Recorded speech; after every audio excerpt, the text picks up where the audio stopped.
front of us? Oh, the The one that refused. yes. The really sexy thing. Yeah. Yeah.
there all weekend, by the way. We weren't like. Yeah, no, I know, because I saw Rich running with a We're ref. up. We're up. You Hello. should be up.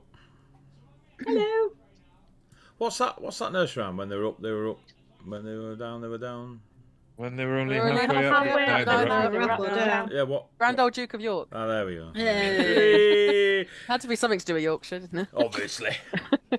We don't talk about the Duke of York. True capital of England. Hello, Londoners. Welcome to Heavyweight Gaming. We play D&D here, apparently. Right, this is, what session is this? 34? Big games. Thank you, Hey, Biggie, Biggs. for the subscription. Oh, we're on 450 followers now. Yeah. Brilliant. Hey, When did we get that famous? I think during a jam session, was it not, Rich? I believe so, yes. Yeah, welcome to the channel. Welcome to D&D. This is session 34 of When Glory Is Not Enough. We play loads of D&D, so we're going to try and play some tonight. We don't have our beautiful, sparkly, gorgeous, stunning Tony with us, as they are in Vegas, living their good life. Why Being did all you give sparkly. Tony a lovely introduction? And yet, if I wasn't here, you'd be like, "Oh yeah, Anna's not here." Don't give a fuck. If you're not here, how do you know? How do you know? Do you go 'Cause back I and watch? watched the VODs. So you've watched every single VOD's introduction? I have. Yes. Yeah, I know you have. You're a weirdo. I You're read Yeah, it because I though. make You're sure that both I'm eating weird. at each one. You're both weird. You can't be muted in them if you're not here. What's the thing we use for sound? Microphones. No, what's it Serenscape. called? Thank Fun fact: we're sponsored by them. You should. you. What a Right. lovely little segue into. Just keeping us on track. Keeping us on I had a lot of options that I was going to throw in there, like your voice. What's that thing like, called that we like post on to make sure people remember when our games are? Our socials. Hey, See, we don't even need you anymore. I'm happy with Got that. Ray and Mel. I can chill out. Right. What do we normally do first? Socials. It's in the chat. Go follow us on Instagram, Facebook, Twitter, Discord, YouTube. Dice of the older stuff's in there as well, I think. Everything you want to do and find out what we're doing is in there. It's shouting about when we're going live, what we've got planned, all that lovely good stuff. So yeah, go check out all that good stuff, please. And follow us and see what we're cracking on about. We're sponsored because we are international superstar Dungeons and Dragoners. Yeah, going with that. So yeah, so if you want wonderful, beautiful, glorious ambience made of that thing that you make sound stuff with, go to Serenscape. They have a brilliant array of sound effects, songs, good old ambience for Dragonfire, busy towns, sugar dates, pistachios, airy mountains, spooky castles, everything you want. It's on there. Really, really good to have around. If you're sat around a table and playing with your friends and you want to scare them, turn the lights low, make it all airy. It's amazing. If you play digitally, like we do, the person hosting the Serenscape can share a link and they can all listen to what you're listening to, and it's amazing. They can turn it up and down as they see fit. If you've got beautiful music, why not have a battle map made by the incredible Loki battle mats? They're like A3, A5, A1, A6, AA. Flip them out, put them on your table. You've got an enormous, beautiful map of forests, tundras, mountains, lava lakes, sewers, towns, taverns, castles, caverns, spaceships. Every single Kickstarter they do, immediately successful because they're really, really good at what they do. They're beautiful people. I've got a lot of time for them. I love their artwork, and we're lucky enough to be sponsored by them. So yeah, if you want music and maps, go get it. Also, those maps can be bought digitally. I do like digitally. It's the 8th Musketeer. If you've got a drive through RPG, you can buy all their digital stuff. Amazing maps, so go there. If you are sat round a table and you've got beautiful music coming from Sunscape and a gorgeous map from Loki Battle Mats, and you think, I know, I want some absolutely world-class minis. I should never write. I should probably write a script for this. Go to Sparking Code. Jump on the Etsy. Look for Sparking Code. Download all these minis. They're amazing. They're beautiful. Some of them are horrific and give me nightmares for the rest of my life. Sparky will be the official printer of the When Glory Is Not Enough miniatures. The set coming to a merch store soon. They're all grayscale because we're in the Shadow Realm. It's method. Not anymore. So yeah, go check out Sparky Court, great minis. If you are playing digitally and you're using a virtual tabletop of your choice, if you've got the Roll20 marketplace, type in Coyote Grey, you can find all the chibi artwork and chibi tokens that I use for all my games, whether it be Cyberpunk or High Fantasy, etc. I love Coyote Grey's artwork, I love chibi artwork, and I own them all because they're amazing. Go check them out. I think that's it. That's it. The beautiful chibi or little character art you see on the stream is done by Becky Appleyard Art on Facebook. We might have a link. I don't know. We do because we're just that good. So yeah, thank you. Right. Do you feel sorry? Go on. Yeah, continue.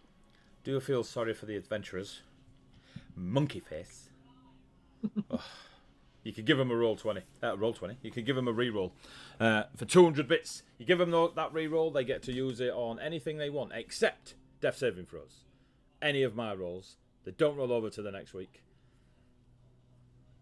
Hoorah. Monkey face. Just because I like shouting monkey face.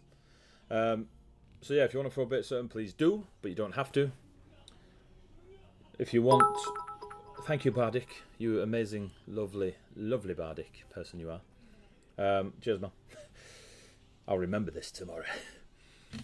If you want to give me a reroll because you're a lunatic and you want me to fudge over there a natural 20s, send 500 bits and I'll throw it on. Right, that's all the sponsors. That's the reroll. Charity stream. Every year we do a charity stream because, well, it's cool. It's good. We get to play nerdy games and raise some money for causes that need help financially. Every year we've done 24 hours. We've done 49 hours. Just because that extra hour needed to be done. We've done all sorts of stuff and raised about £8,000 in the last couple of years from some amazing charities. This year, from the 24th to the 28th of July, Monday to Friday, noon till midnight, 60 hours of D&D, sat round a table, in a really massive room with loads of space where no one's elbows are touching. We'll be down at Rich and Amelia's place in the south of Wales. I'll send you the address later on the internet so you can all turn up and scream and shout outside the house. Get Just send takeaways to that address. Send takeaways. Every 5 hours or so. We should set that up.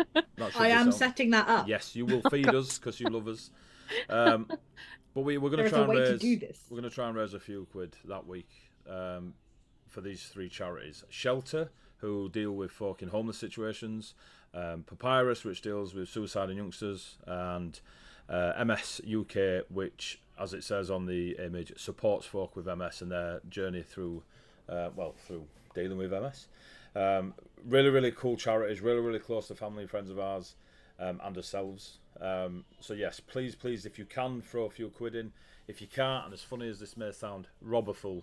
Take a quid off them, send it my way, and I'll give it to charity. Ain't no one going to arrest you for giving money to charity. Do you know what I mean? Robin Hood never got chased through the forest his entire life. All right? Do it. There's only a song about it. There's only a song, 17 movies. But yeah. And if you honestly can't, please just shout about it. Like, there's social media, tell your friends about it, shout about it as best you can. There's loads of stuff up for grabs. There's dice, there's candles, there's axe throwing, there's escape rooms, there's gift vouchers, there's, I don't know if I say candles already. You can win a one shot either off me or Rich, just so you know, Rich. There's loads of stuff I've forgotten, but there's a lot of stuff, a lot of stuff that we've got throwing out there. So please come and try and win it. If I give this money to charity, it's not. Yeah, it's just getting out there. Is that it? Have I missed?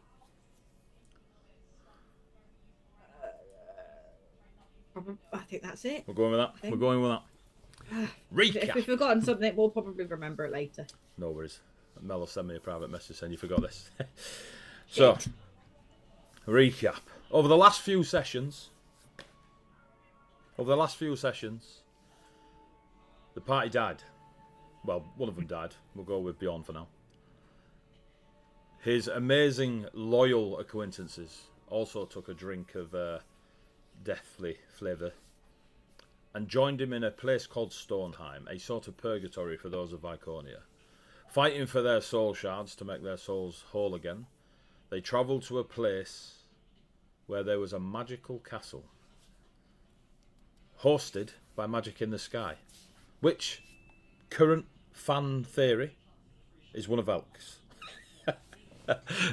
But we can neither confirm nor deny that 3-foot tabaxi, little rainbow bastard, is indeed Velk.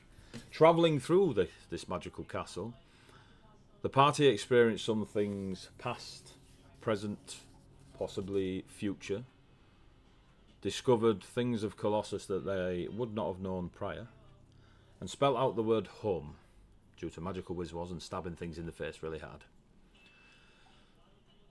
They've returned to the material realm, to where they all partook in the ritual that sent their souls to Stonheim to rescue their friend Bjorn. But there are things slightly different about each one of them, which we will go through shortly. And they are in the temple that they fought the Angel Winged Dancer many, many moons ago. Months. It's been months since you fought.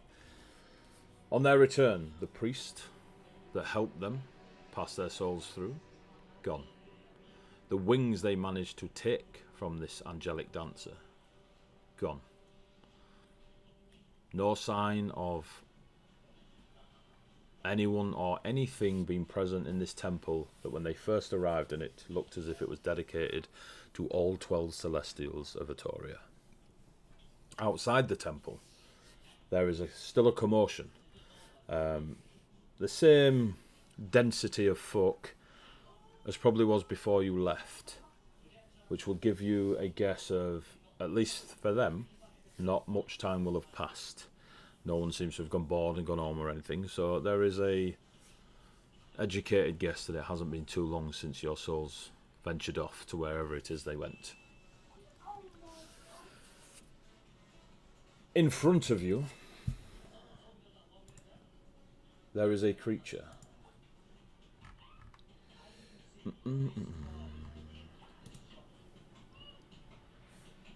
Yeah, because now we have to deal with Hannah's pet. There is a almost conjoined humanoid entity. Long hair, braided, thick crimson red ribbon with gold trim wrapped around the locks.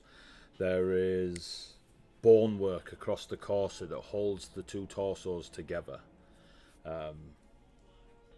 Gold bone collars around the neck. On one of them, they have a left arm holding a magical book, and the wrappings go across their nose and mouth and one eye, and you can see the white of one eye.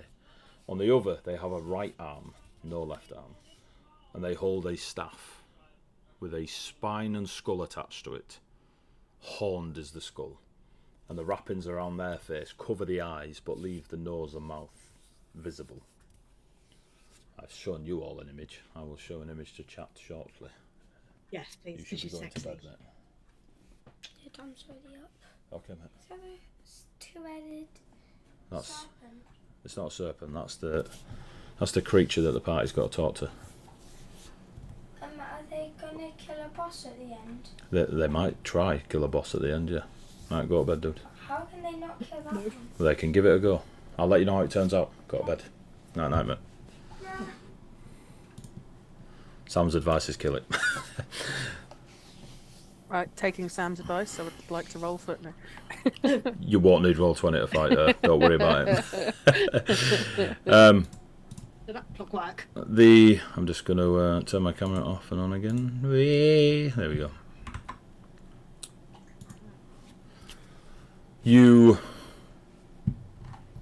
The thing she says to you is she is the one that refused. And then we left it there. Things that you will have noticed about yourselves personally and looking at one another. If I hadn't told you already, there are no purple eyes among you anymore, except Velk's, for reasons Velk knows. The great axe that you're carrying, Bjorn, is still with you and has an ethereal proper to it, like a almost see-throughness to it. Etheria has returned from Stonheim / Magical Castle with a sword of shadow, with a katana of shadow and a katana of mist, and is looking slightly confused at still holding these. Velk is, as you remember when you first met Velk, the elderly gnome with the grey hair and the big grey moustache and the beaming smile, despite looking quite tired. Let me just check something.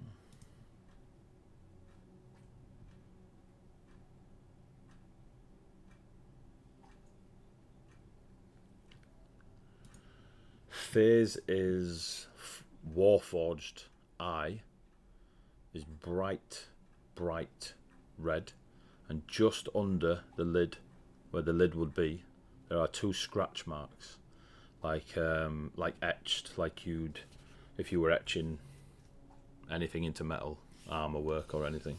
Just 2 lines etched into it.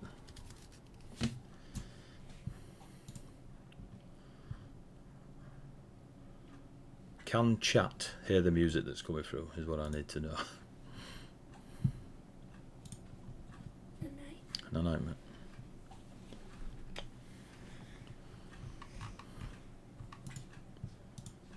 Well, and what does the party do? She's just stood by the sort of sarcophagus type stonework that was there when you first came into the temple. Have I ever seen anything like this before? You, as a fair creature, 2 physical bodies being joined in whatever way is not shocking to you, but there is nothing about her that is reminiscent at all in your world. Okay. Is there anything about her from like Etorian history or legend that I would know of as growing up in Etoria? Like, you know, stories of creatures like her, or, you know, horror stories. Give me a history check. And I'll say, because as with Raya thinking about it as well, do it with advantage. Okay. Put our heads together. Oui. Fairy creature. Right. So that's 15 minus 1 with advantage, 14. 14.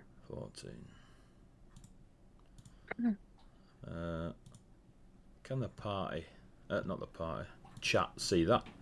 And then I'll get rid of it. They also can't hear the music very well. Okay, the music very well. Let's have a look. Biggie's bit yes. Very quiet. And now, yes. Alright, so the picture went up for a little bit. So hopefully...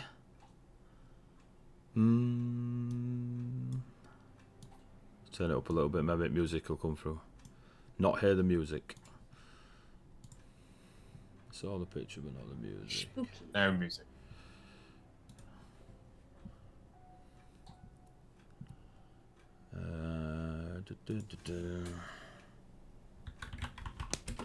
Stand by. Standing or sitting.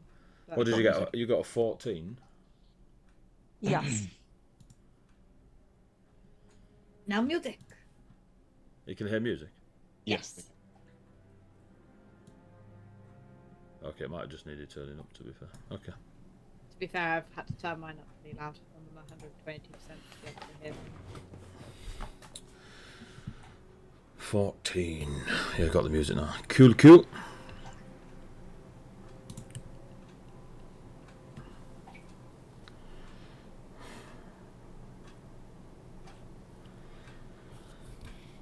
Before the 12 Celestials were the pantheon of Etoria, there were 7 heroes that were always spoke about. And it is said that of those 7, you're not sure if it was 7 or an 8th, but there were twin sisters, one was blind and one was mute. But all other information, you can't think of any other tale, story, and there are, you know, Etoria is the capital of myth and legend. There's just nothing else refers to the way these two are joined, or the way they are attired, but that's probably the most notable story. Is, you know, before the gods there was 7. Yeah.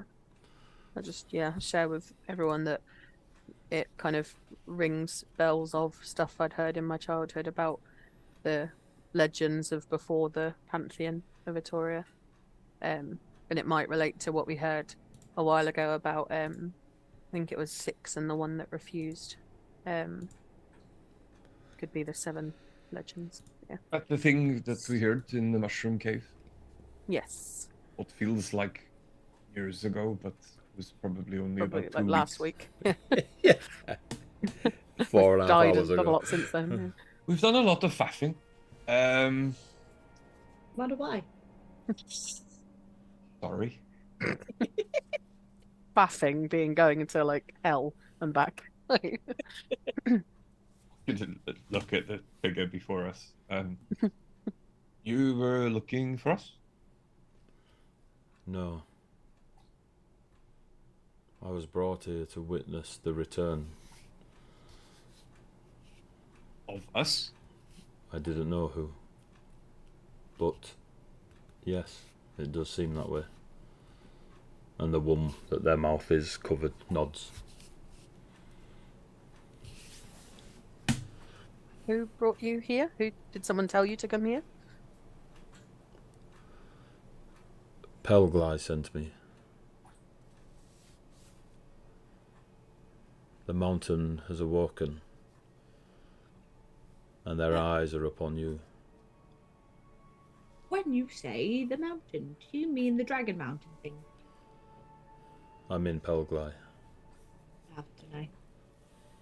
I'm not the note taker here. Can't write. Ring any bells or any of the site? Can Velk and Rhea do a history or arcana check? And yeah, go on, you as well, Althea. 10. Ooh. The Lawbard knows nothing. Oh, I'm definitely taking Arcana. Oh, a 23, please. That was a natural 20. I like this. Hey! On arcana, yeah? You want to see it? Are you, yeah? They're both the same modifier, but I got an 8. Wee, nat 20. It's on a 14. What did you get, sorry, Althea? 8. 8, yeah, but they're both the same modifier, but I'd do history over arcana. Okay, so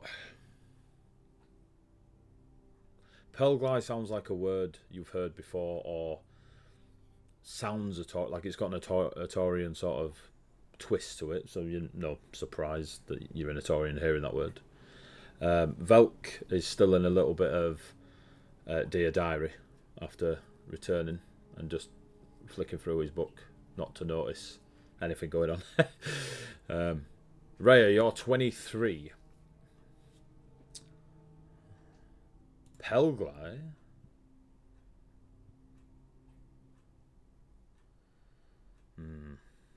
How to word for you?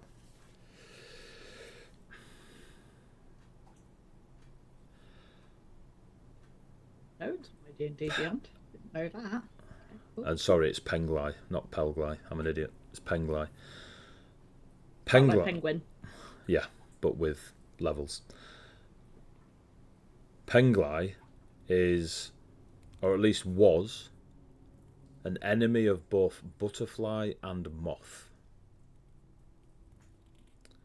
And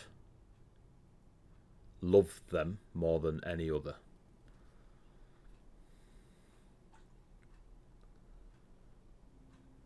So the stories that pass through the forest, or the dark forest that you spent all of your beginnings in, you can remember there was a something called Penglai, and they were an enemy of both moth and butterfly, and loved them the most.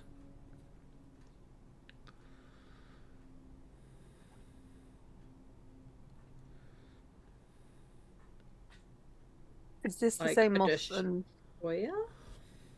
Is this the same what, sorry? like moth and butterfly stuff from like That's up I to know- you to Okay. decide. That's just what Rhea I remembers. don't. I'm trying to work out what Althea knows and what Ree knows. Moth and butterflies Hannah- are big in Artoria. The dusk Hannah and and dawn Rhea don't born. know anything. The dusk and dawn born. The majority of the Asimar in Artoria. You could probably trace yourself back to being one of them.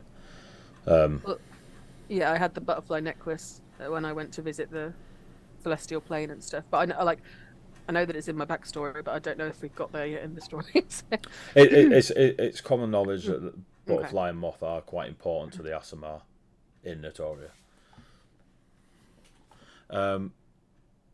Just as a remembrance for one of you lot, who took the ring in the castle with Velk?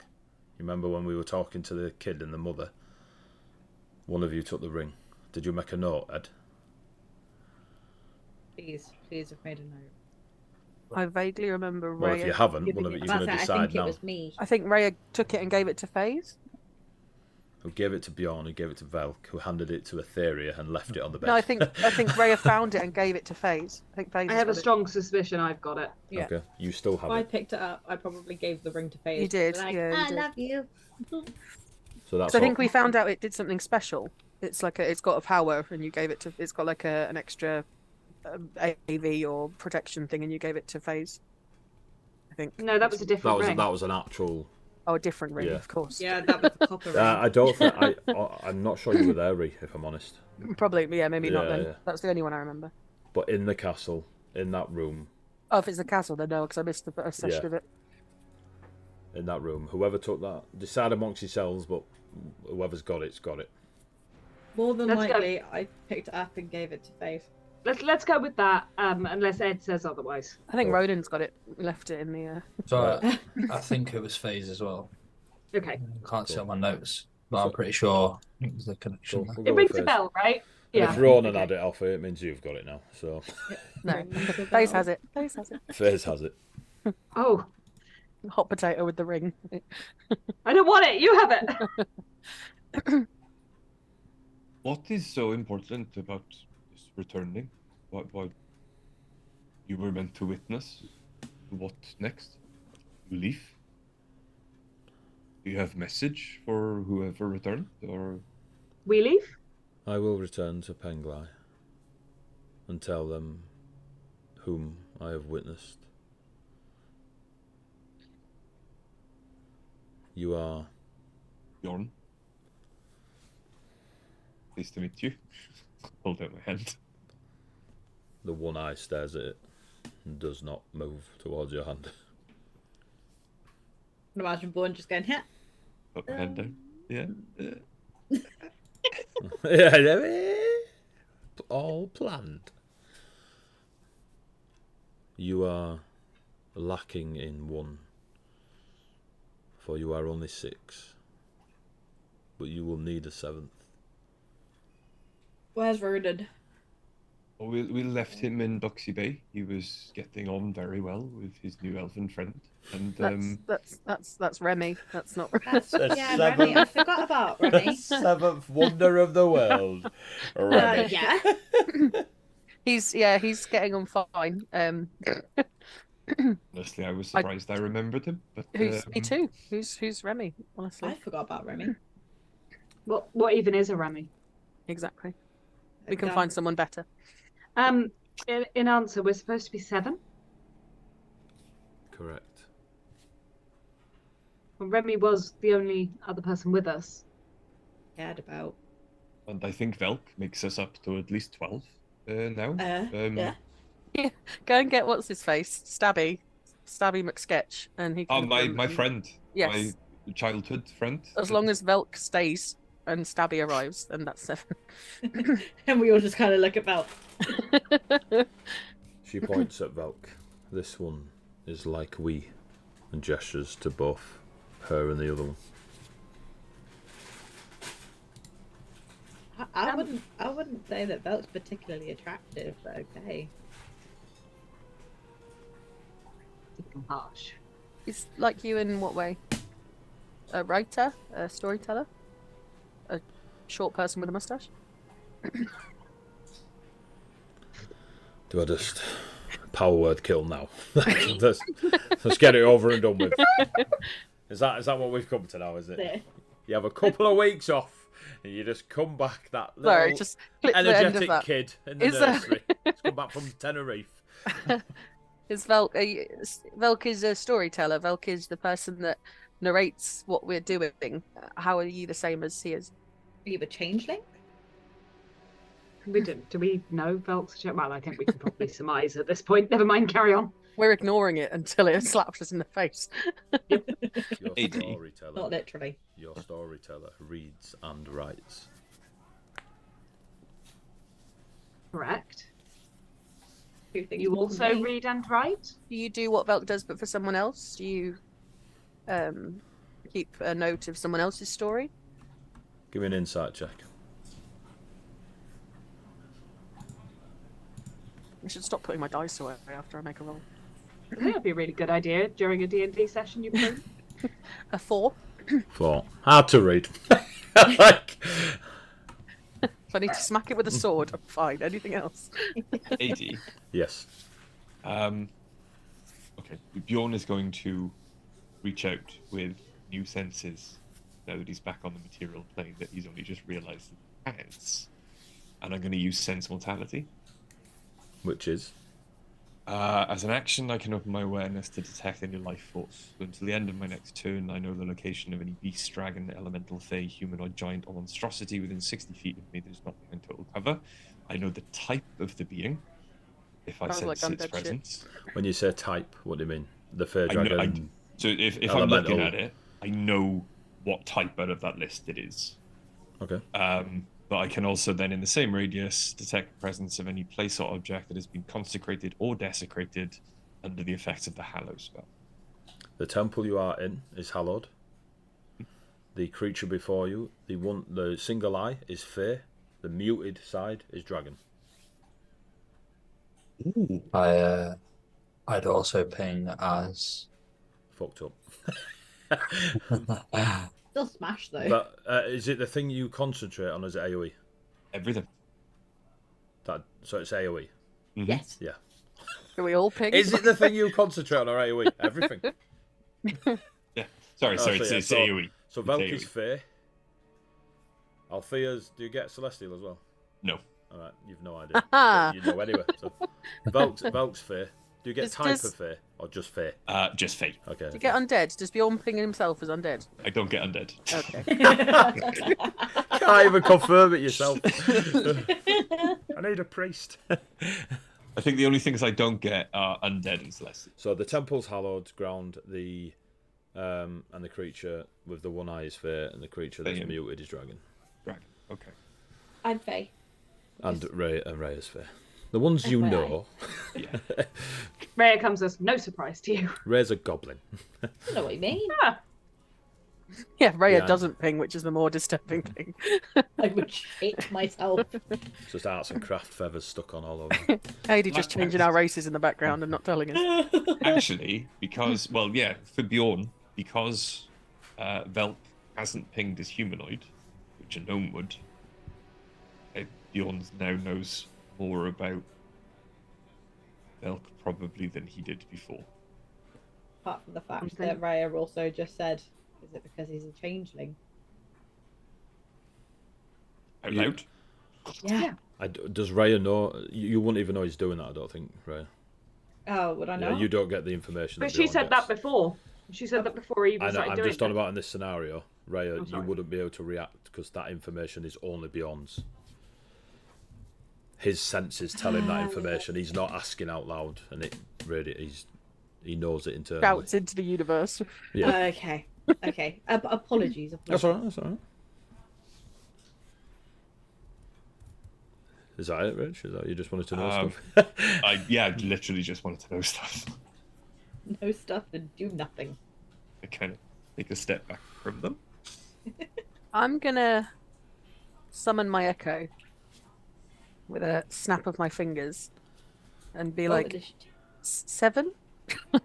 Your echo does not appear. My glass is ruined. And a pigeon flies past. Fuck you, Mesa. I am powerless. That's it, Althea just is done. just- Just done. That's edged all my bets on the echo class. Just falls onto a sword. No, I'm gonna like try and click my fingers again, like I do normally, and just keep like, what the fuck, like, and get And Ray is really. just gonna start clicking as well, looking very While you're confused. all starting your own little quartet. Penglai must slumber. Penglai cannot wake. Sorry, so Okay. what would you like from us? Because I assume you're here to interact with us. How can we help? Or hinder, if that's what you want us to do? I've already told you. Penglai must slumber. You are Okay, missing but- one. You must become 7. I'm trying. What you summon is not a 7th. What you You're not- summon Rich, you muted you is for a nothing yeah, more sorry. than a blade you can wield. Do It we is need not to a find 7th. a 7th companion? Do you have someone in mind? Do you want to come? They roll their one eye. Maybe Would it's they the make wrong a 7 or 8? One pelvis. That's 2 brains. Do we need to get Remy back? Does it have to be someone who was with us when we all met? They stare at you. None of you need to do an insight check. They don't understand what you're asking them because they I don't think understand what they're they've given asking. you the answers. Where do we find the 7th? Do you know? Where's Snoopy? The gremlin thing. Probably ran away because I died. No. I hope the local villagers appreciate that. That's what the commotion is outside. You should probably I deal with see. that fairly promptly. Or we just slip out the back. I can't be bothered. Cool. So we need to find a 7th person, and then we'll be complete. Does that need to be imminent, or because you said it must slumber? So we're happy to help with that, although we don't understand it. While mentioned- Penglai wakes, the 12 will fall, and the 7 will rise. You Oh, that mentioned- doesn't sound great. A mountain? Yes. Where is the mountain? They look around the temple. Outside. Thank you. I was hoping for a general direction, but Outside here? Is it like It's not going to be The inside in left here, arm, is it? the left arm puts the spell book down and points at the door to the temple, and then picks the spell book back up. I stick my head out the door? If you want. Is there a mountain? Fuck me, we've got like 4 You brain are- cells, and none of them any good. Literally Which in is a funny because there's village 5 of us. in a mountain range. There are mountains out there, I'm taking your levels, but I can't. but I'm Shall unsure if we? any of the can't in good mountains are the right one. conscience- We'll just stab some mountains. Barbarian Let's just go fighter, out. right? This isn't my No. bag. No. We're not going to stab some mountains. That would be wildly irrational. Juggling and praise. It's more We- rational than what these bitches are saying. Sorry, apologies. Still Let's very not lovely. insult them. They seem very nice. We will do our best to find our 7th member and do what we can to assist. We don't really understand. Please assume we're very stupid. It's not our fault. We were born We this way. are very stupid. She looks I'd like like that to give her a Elmo look, meme like- with the fire behind her. I'd like to give this entity a look. Like, hey, you see. we could get my sister. She's always up for a quest. Nah, she's quite nah. hench. I don't think I don't think we've got to that point yet. Oh my god. If my echo would, sort its life out. She doesn't need an echo. Well, all she'd be of cooler her- if she had one. Like, I'm just Beyond, saying. Beyond, can you stop trying to piss off Althea while we're in the middle of an important I was conversation? just making a suggestion. Well, that's I just know. don't. I think it's in your best interests not to. Do you know why my echo isn't summoning? Althea will ask. Like, normally it's quite easy for me to do, and it appears as different. From what I've sort of gathered, different iterations of the 12. Is there a reason that isn't happening? Is that connected? If you can summon echoes of your past, you are summoning your heritage. They will all have their own stories. But their story does not intertwine with mine, and therefore cannot exist on my pages. Right. Oh. The storyteller Okay. thing. Right. Well, no, Okay, because okay. yes, because if this person is one of the seven of the old god, the old gods, then they can't. Yeah, that makes sense. The 12 are the new pantheons. They can't coexist. Just throwing this out there, but if her story cannot exist with your pages, Belk, can yours? Or is this some kind of crossover thing you've got going on? I was of my 7. Velk is of your 7.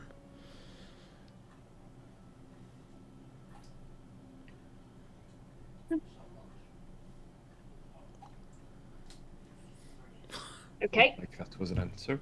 Okay. Do you know where we No, could that go? was definitely an answer. How is this confusing to you? We need to find out more about Penglai and find out why they are slumbering and why they are about to wake up, and then we need to find who our 7th person is, because they are the greatest enemy of the Asimar of Atoria, the moth and the butterfly, and we just need more background. Do you know where we could go to find that out? Could you point us in a direction? That place that we were going, Bronze Falls. Balls.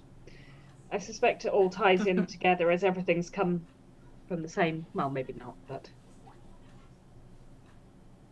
Going to Bronze Falls to learn more about. I was going to say our, but your shared celestial heritage. I thought we were going to Bronze Falls to find the guy that keeps tormenting Rhea. Everdark. Yeah. Oh, that would be Ravenholm, would it not?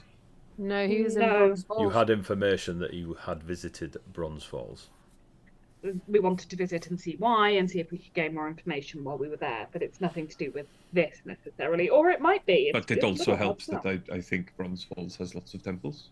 It is the religious temple of all. Atoria, So the we should- world. Bronze Falls is Right. famed. It's like a pilgrimage for everyone of faith.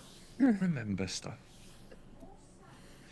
Let's I think that would be a good place to start for both things that we need to do there. So I'm sure someone there would be able to tell us about Penglai. Penglai.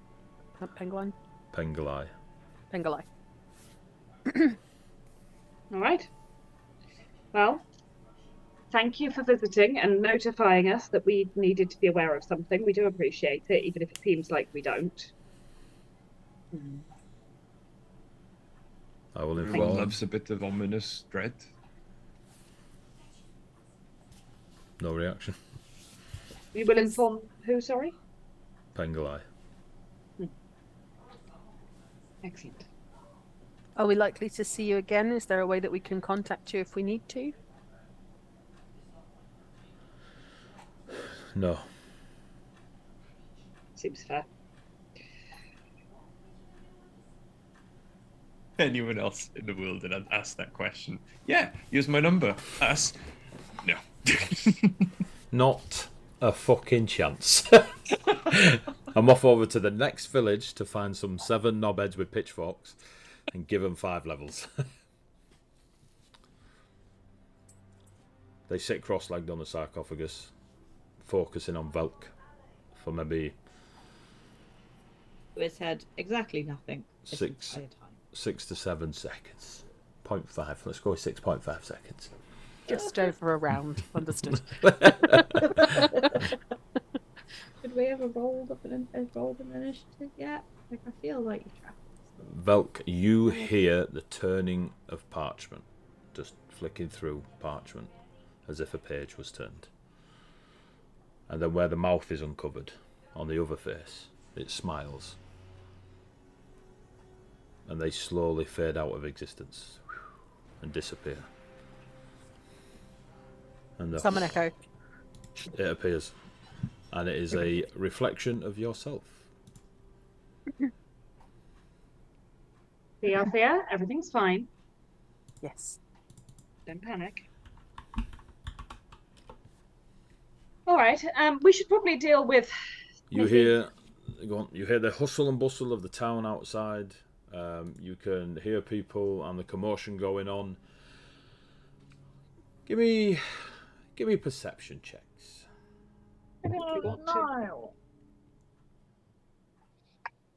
Oh, I'm good at these. I don't believe you. 30. No, not 20. 27. Nice. Lucky 13. Nice. That's not how that's normally. Yep. Okay. Perception. You're gonna love it. 5. You got a natural 20 for a 26. Yeah, boy. Dogs Well, one of us had to get it. So, anyone above 10, you can hear the commotion of anyone less than 10, you just hear the commotion of people. Anyone above 10, you hear the commotion of people outside and the odd, what's going on here? Did anyone see anything? Who was that flying in the sky? What was that priest doing with wings? That sort of thing. What a knob. Velk and Rhea, you hear, we had to kill it. It killed 4. I don't know where it came from. Fiendish thing. The same as the rest about the wings and in the sky and stuff. It said that our bodies are still inside. And where the hell is their name? Estelle is on her way. Is what you two hear. And you are currently in the temple that looks old, unused. Yeah. Is there a back door? Yeah. Give me an investigation check. Can I help? If you want. Yeah, I'd like to perfect. help. Do you want to make the roll then? You better it. No. Oh no, You I've got asked. I've You got to do it asked. 'cause I'm not. 2 11s Does or a anyone 10. want to help me with better stats than me? Like, That's 10. so there is a wooden door towards the back that would lead to where someone would probably stay or live in quarters of sorts, and there's a smaller door beyond that would lead outside. Not to the main courtyard, but to streets. It's not necessarily a back alley beyond that door. It'd be just streets out into the town. Still, it's something. Do we want to face this music, or I feel like that would be the noble thing to do, because I think it might have been our pet or Rhea's pet that has caused this problem, and by the sounds of it, they've had to kill him. So Oh, Sniffy. Well, wait. that's just from what I could hear. They had to kill it, and it sounded like it got a few people before they managed to. So Yeah, no, I think we should just go. I know the noble thing's nice, but I would like to know where the priest with the wings went. oh, we might get I know. recognized, like even if we go out this back, people saw us come in here. I think a few of us shouted at them to go away. So all right, okay. I'll go to the front door and open the door and sort of stand there. Oh, in a very blurry fashion. Just blink out of existence. Yeah, I'm concealed right now. Cast blue. You open the door, the rush of noise hits you.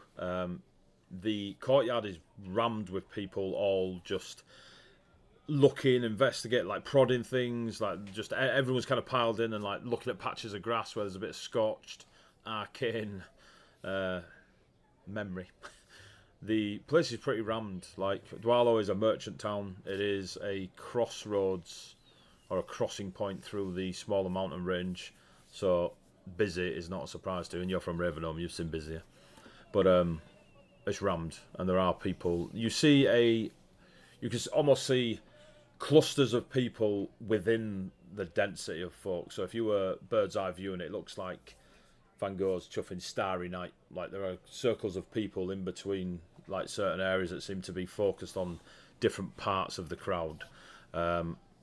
One of them, or one area of these folk, are holding up what looks to be a dead Sniffy McSnifferson on a bit of wooden bonnet. It's just kind of like limp, arms hanging over.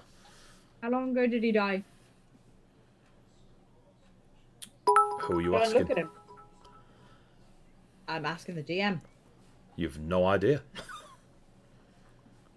I run over to Sniffy McSnifferson's body. So you leave the temple and start running through people. As soon as you leave the temple, people start pointing, and you can hear the commotion of folk going, "There's one of them now, there's one of them now, they're not dead." And I follow Rhea. Miracle. That one's definitely dead. Oh, they're not dead. And they start to part and let you out of the temple area. Clearly, the rumours were that there were bodies inside the temple. To see folks walking out of it has definitely caught the nearest folk by surprise. Thank you for the reroll, Uli. We sincerely apologise for any confusion caused. No, we're not dead. Stories of our Well- demise have been greatly exaggerated. Very good. Yes, we were not intending to cause trouble. I grab Sniffer McSnifferson's body and I scream, "Who did this? When did he die?" and start crying. The 8 people with spears put them behind their backs. You can still see the spears sticking out of the top. He was No a one has much this. loved pet. Was it recent? There are 4 people on the floor with blankets over them. He wasn't that loved. He We wasn't just that met loved. him. It was adopted. When did he die? He was a stepchild. Tell me. A bearded young militia chap steps forward. Maybe 20 minutes ago. Thing went crazy. Started, well, just took down Jim and Sue. You know what I mean? He also thought Greek his names. owner was dead. It was Yeah, it How long disappeared. have we been in there? I don't know. 20 minutes. Maybe 40. How long was Depending he on how long they took to take him down. Yeah, how We long was hold he- him. killing people before you killed him? Just to give us a rough time of how long. Seconds. It just came out of the temple and started attacking folks. We managed to subdue it, and then it won't stay subdued. So in the end, no. We just understand you gestures absolutely towards did. those wielding spears. You We've been absolutely there did less right. than half an hour. Yeah, 20 minutes or so. This happened. We're just trying to calm people down. Fuck me. And we've got to deal with the folks that have lost I am friends and so family. sorry for their losses. That's terrible. Man. As you can see, this was not an intentional consequence of what happened in the temple. What did happen in the temple? Like, I've not long been here. Just came and sorted this out, and then Did you see where the priest went? there's a few priests here. Anyone in particular? The priest that left here, big gold wings. Oh, sorry. Didn't see anything like that. Are they all right? Yes. Again, as you can see, this was not an intended consequence. We will take this person away and get the pet buried. We are so sorry. Unfortunately, we briefly died and were unable to control him. It was not expected. Oh yeah. We'll Pat. just, carry it where they need to go. Just gestures to the 2 people who've got the wooden plank with Snifferson. Yeah, on it. we'll take him. Don't worry. Excuse me, the lifts it on our own. creature will be going nowhere until I have spoken to these temple combatants. And the militia young lad turns, and you see a moss green tiefling coming towards you in very expensive, but simply the casual attire of Atoria: tunic, knee-high leather-wrapped sandals, nice gold thread in the tunic. Does he look like a bitch? She does not. Does she look like a Does bitch? she look like a bitch? Thank you. She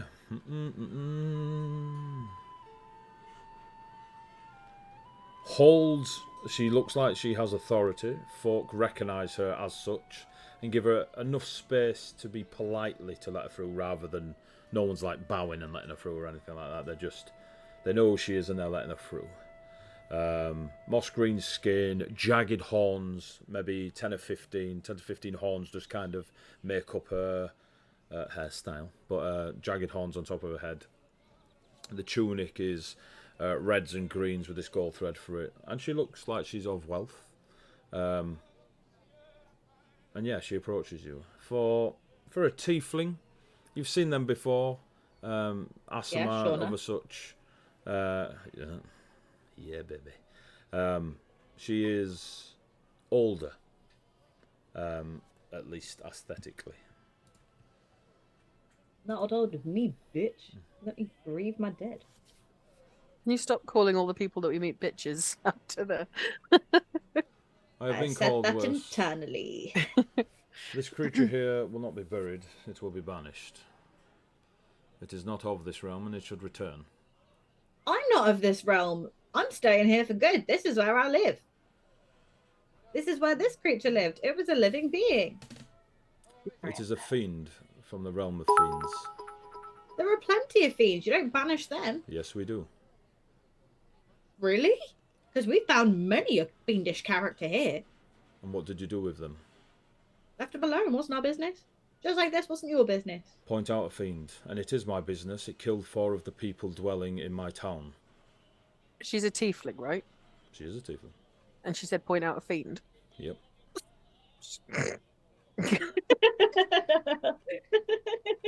She looks straight at you. You clearly have no idea what you are talking about. Banish me. Be gone, No. Satan! And just snuggles onto Sniffy McSniff. You haven't got Sniffy McSniffson. He's on a wooden plank. That I creature, snatch him down from that wooden plank. immediately as you go towards them, 8 people with spears hold them up towards you. Okay. I walk into them. I'm Raya. gonna Right. step in So front of now you Raya. need 2 instead of 1 to make you 7. Step in front of Raya. Raya with my shield and just say, let's chill Let's out. all calm down a bit here. Rhea, do you mind if I just talk to my friend for a second? I'm not going anywhere. I'm not taking her away. I'm not avoiding you. I just need to calm her down. Feel free. Thank you. Rhea, come here.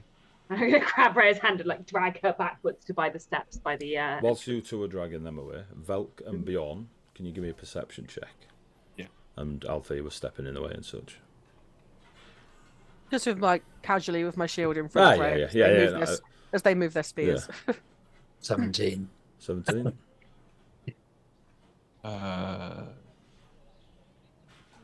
19. You 2 notice. You probably recognise their presence, whereas Velk notices them standing out in the crowd. 2 people armed with shorter weaponry, blades, daggers, knives and such, either side of Estelle in the crowd, but close enough. As if you were protecting one of your friends, they may be there to protect them. Doesn't mean they're any good at it, but at least she's got them.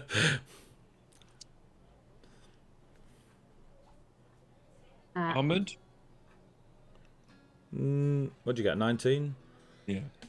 Leathers beneath their tunics, rather than on display.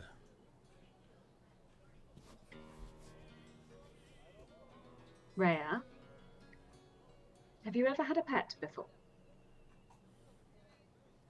I don't know what a pet is. It's a creature that you love and you adopt as family. But not a sentient human, a humanoid type creature, because Sniffy really wasn't. Like a dog or a cat. Walk on 2 legs. Sure. So, Sniffy was kind of a pet. Okay? And you loved him, yes? He was useful. I know. But he would have had family where he originally came from. If they banish him, he's just going home to where he would have originally come from, where he was summoned from. It won't hurt him more than what's already happened, and he did kill 4 people. But he killed more than that. Because we got him to kill people too.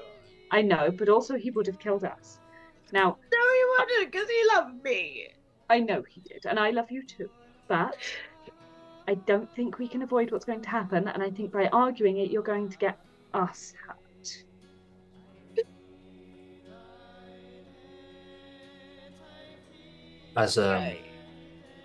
As FaZe is speaking, I'd like to cast Fireball on the crowd.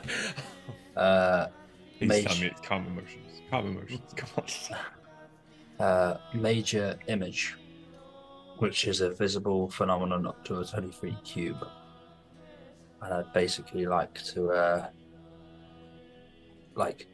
using FaZe's words, a image of the creature appears not far in front of Rhea, but like ghostly an image, and it just starts waving, blows a kiss, and then do you know when like ghosts float backwards? All time, mate, all time. Like as in when they're being pulled Back from to heaven, from this place. because that's where the demon's going. Yeah, so it's just waving, blows a kiss, and then just into the ground. just floats backwards. Just does that as if. Is there a save? And then dissipates. It's just literally a 20-foot phenomenon. Unless anybody's trying to decipher the fact it's an illusion, but it's I think there are going to be some terrified villagers with swords out now. Like... I probably could have done it with a smaller illusion, but Major seems. 20 foot fucking yeah. demon blowing kisses. Everyone's like, oh my god.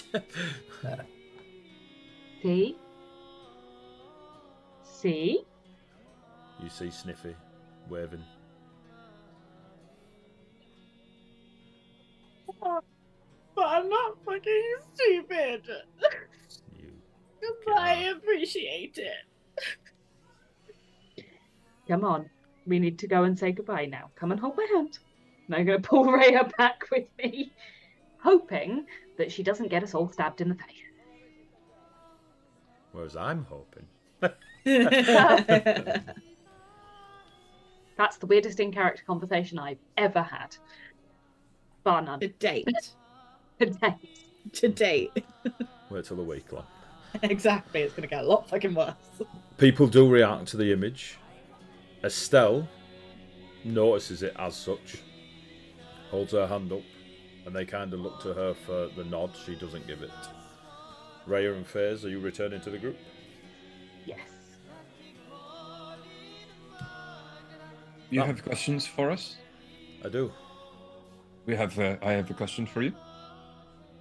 We don't have to do them in the streets. We can retire somewhere quieter. Well, there are quite a lot of witnesses around, so if I could ask mine very quickly before you go on with your business. Does anyone know where the priest with the wings went? Looks around. I'm going to shout it. Did anyone see the priest with the big golden wings? Don't know what you're talking about, mate. I heard some of you talking about it when I was still in the temple. Give me a persuasion check. All right. All right, I will. Good then. Yeah. Which is fucking I baffling realised to that me, Rich. Bjorn is actually a charisma-based character. Wild, isn't it? I have a charisma score of 20. Beyond's use it. martial That is- stats are a charisma-based character. That is persuasion. Yep. 23. Same people kind of stand in the ground of, I don't know what you're talking about, mate, and there's a few like kids and that screaming you're a lunatic and you look funny. And then a elderly woman approaches you. I saw him, boy, and points up at the sky. Flew away, they did. Golden wings, shinier than any coin I've ever seen. The priest flew away on the golden wings. Looks at you. Yes, that's what you asked. I know my hearing got. You did ask that, yes? Priest, golden wings. Sorry, wise one. I apologize, but I was just checking because the wings were very recently on someone else. But you are sure it was the priest? Well, it looked like a priest. Had the robes of a priest. Certainly From not. this courtyard? Look, boy. I saw one priest in a set of golden wings flying away. You asked, has anyone seen a priest in golden wings flying away? Like, how many priests have you got out there with golden wings? I'm off. You're doing me headed. I've had enough. Too old Which for way this did shit. they fly? Upwards, look up, sky, blue, clouds. Yeah, but straight up, did they go left and right once they got up there, or Left. Well, an hour last. You know what I mean? We never had this shit. And just kind of mingles back into the crowd. A very low DC of 1 will tell you she might have lied about the left or has no idea. There's no one in Etoria know how to just point in the general fucking direction? I pointed up! She shouts Bjorn? back at you. You got an answer from the very helpful lady while there's 4 people dead over there. Let's just say thank you. And then go with this nice lady and answer her questions before we all get put in prison. I'm not being arrested if that's on the cards. I'm putting Can we that all out focus for 3 seconds? It is like Nobody has herding been fucking arrested cats. unless you give us Excellent. reason to do so. That's comforting, thank you. Unless they try hard enough, right? Where would you suggest we go for a quiet chat? My residence is not far from here. We can drink, eat, and I can speak to you of why you are in Dwalo, what happened in the temple, and if I do indeed need to arrest you or offer aid. That sounds great. I've been dead for days.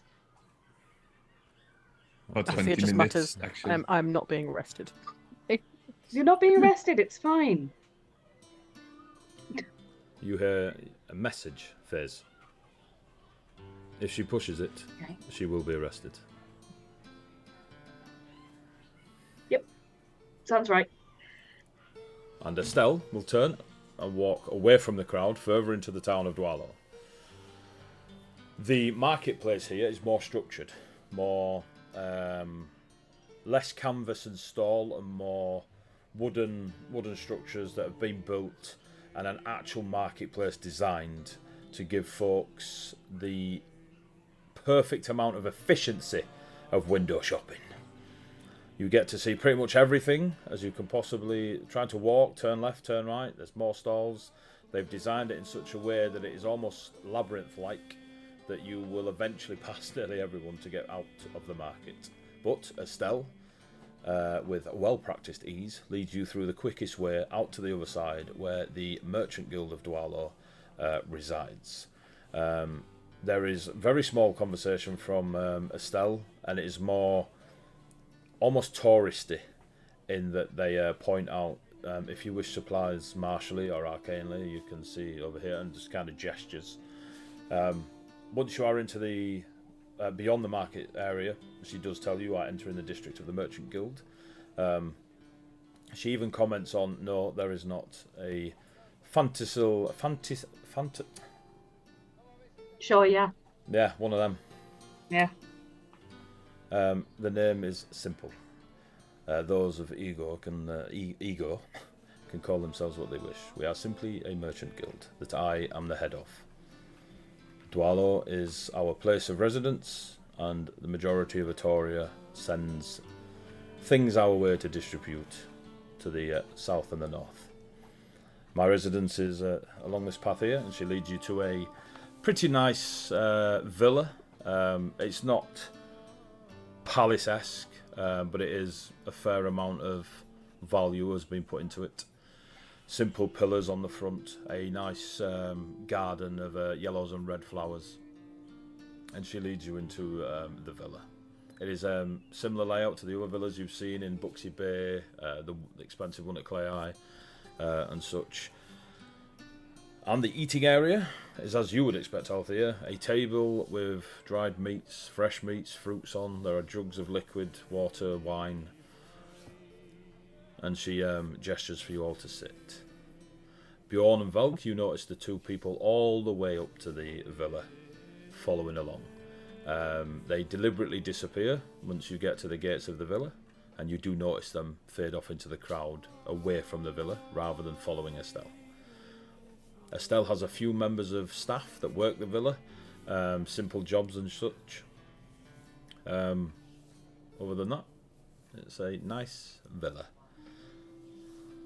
Okay, I'm going to sit deliberately next to Rhea so that I can hold her hand and squeeze her if she tries to get me murdered.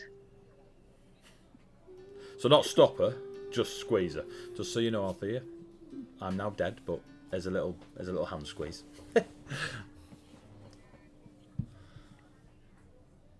Well, How can we help? I suppose introductions first. My name is Estelle. I have no surname, I have no family name. I grew up as an orphan upon the streets of Dwalo. Worked my way up. I have, some might say, gift of the gab and coin. Made my way into the guild, and now I lead it. And that is I. Very successful. Well done. Thank you.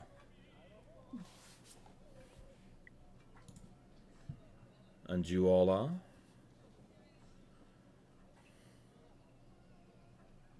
All right. I'm Faze Viola of Ravenhall. I'm a priest, sort of. Of the Red Lady, yes? Correct. I recognise the symbology of your holy symbol. It's fairly bright. I am Bjorn. From the Northlands. Gave it away. Your accent. Yes. I'm from Laconia. Traveling the world. Trying to meet out the will of Costo. Costo, Yes, you are a follower of the Vendari of Viconia. of course. I did not know they were still worshipped so. There are still some that believe. And you, the one who cannot be arrested. You were a cub the last time I saw you perform on the sands. And now you stand before me, still a cub or a lioness? A lioness. And by that term, I'm assuming you know my name, Althea Valinus of Etoria. I only ever knew you as lioness, or to be. Names of those on the sand I tend not to learn or remember. I do not sleep well at night when I witness death. Hopefully you remember mine now. However, I have never seen one such as yourself. And looks at Rhea. I have heard stories of one of such as yourself, living among our forests and even the histories of Etoria. Never have I witnessed one enjoying the sun of Etoria. Do you have a name? Right, just glares.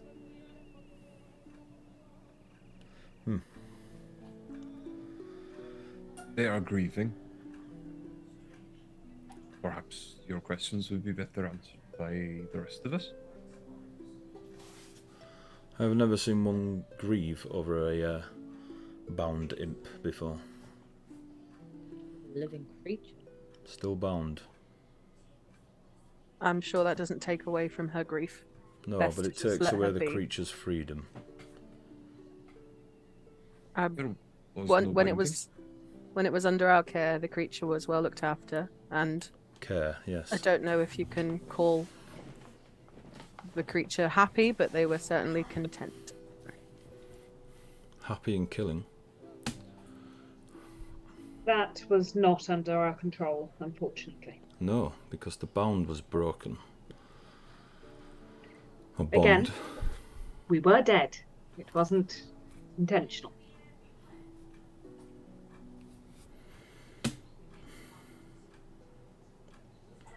So I have two issues. One, a demonically bound creature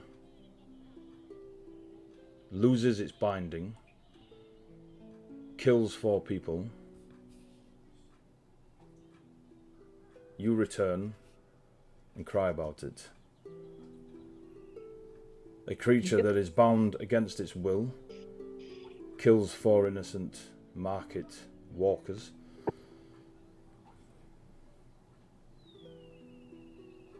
Why should I not act?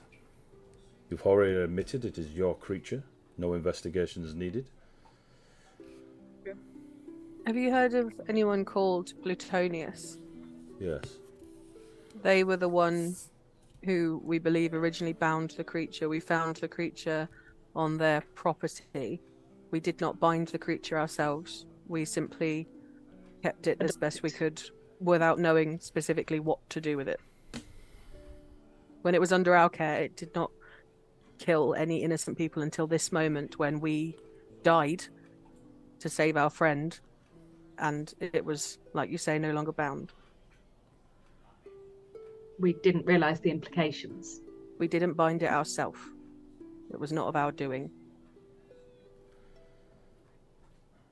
I don't believe you on that part.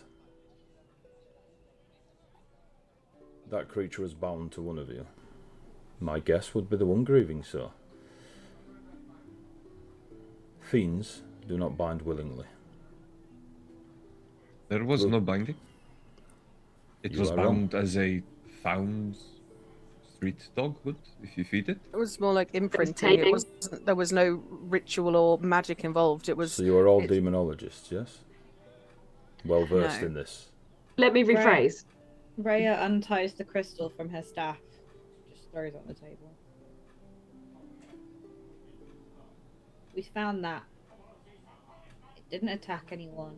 It then listened. And we gave it a good and happy life. You could have just captured it, but no, you murdered it. It had killed 4 people, Rhea. We can't all go through life like yourselves, never have taken a life. We didn't know that being dead would affect it. You're right. We're not demonologists.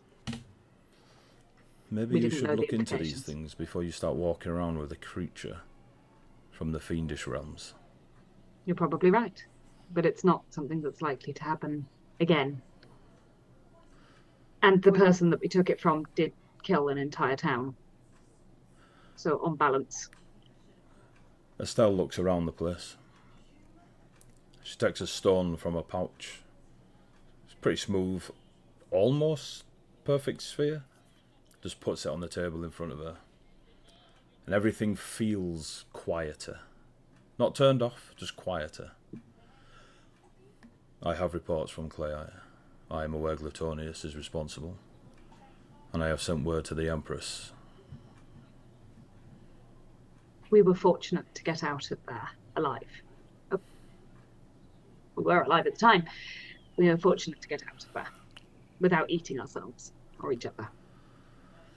If you know the reports, you know what happened. So you are the ones that Alexander sent me word of. Yes. Well, they'll be happy to know you are safe here. So what happened in the temple?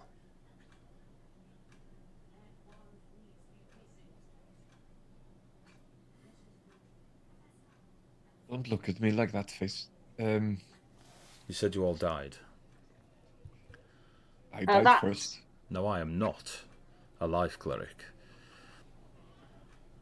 You Neither all, have I. maybe yourself, Bjorn of the Northlands. Look, maybe you should get a bit more sun or nourishment, but none of you look dead.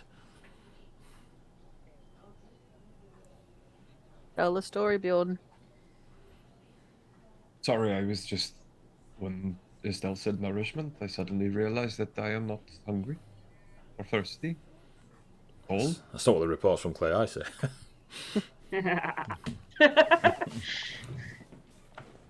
Anyway, yes, I have been traveling from Vaconia across Etoria, following rumors of a thief that I was sent to find by the will of Costo.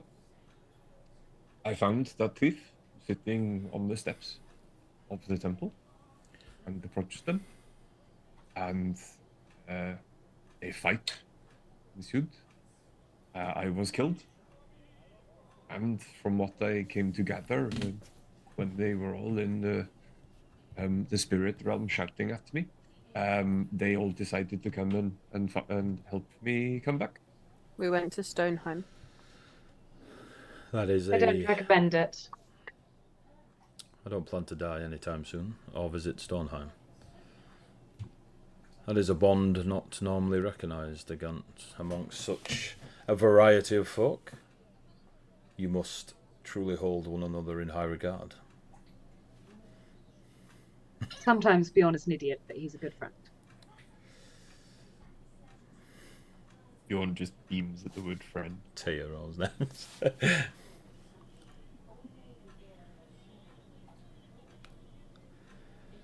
Well,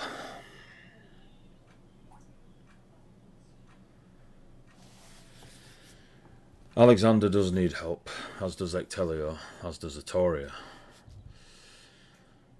If you are the ones that Alexander sent word ahead, and so far you've ticked all those boxes, then there is more we must talk about. But that will have to wait, as I have to clean up the killings that happened in the town today. I am truly sorry. But we didn't want anyone innocent to be caught in what was a mistake. Is there anything we can do for the families of those that were killed? Can we offer any coin or assistance? It's better you don't. All that I would ask is if any other creatures not of this realm come into your company, you act like...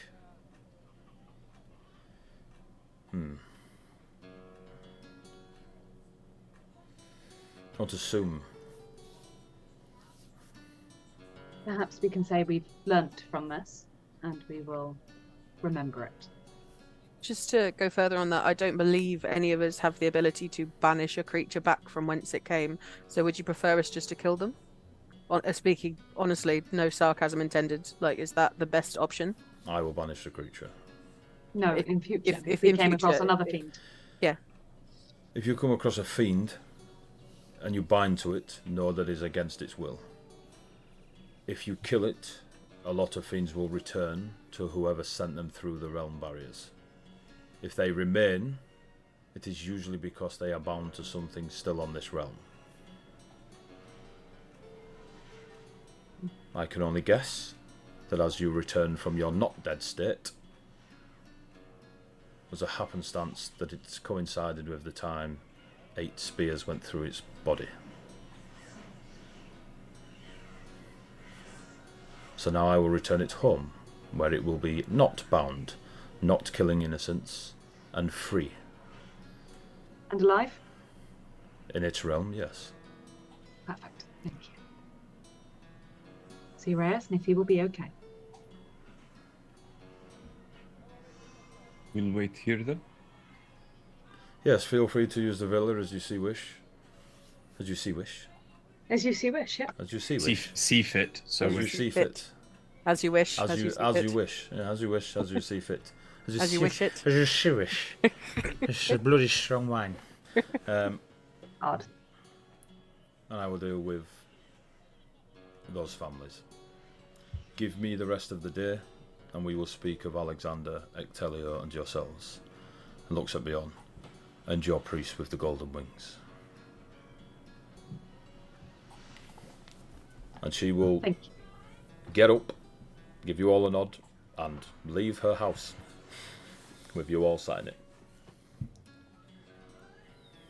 Does she take like the pebble? Are we still in the quiet bubble, or are we? She takes the pebble with her. Okay.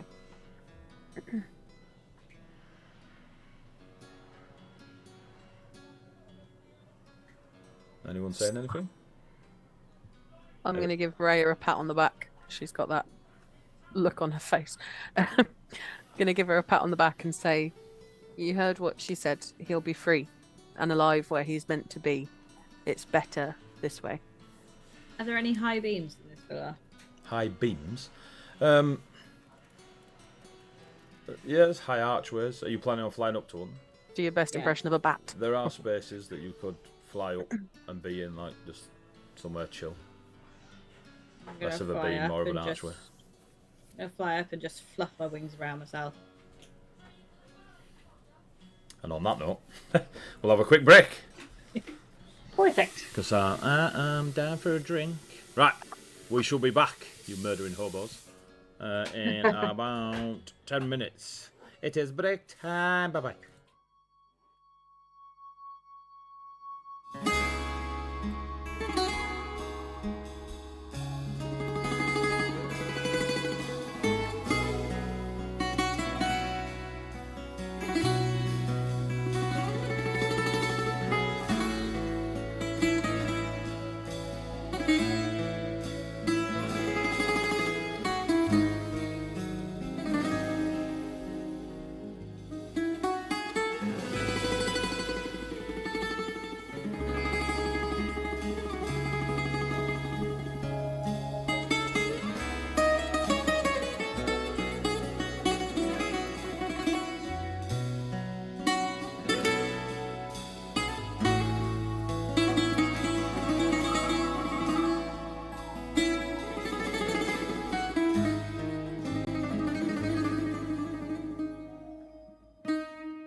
Back. Holy sniffy ree is aglow. And we're Yeah. back. Let me try and get rid of this bard for a little bit. Bard's day off. There we go. Woo! He only knows the one song, bless him. I don't know why that was so funny. I'm glad it tickled you. Yeah. Ding ding ding ding ding. So, welcome back. We are in the Estelle's villa in Dwalo.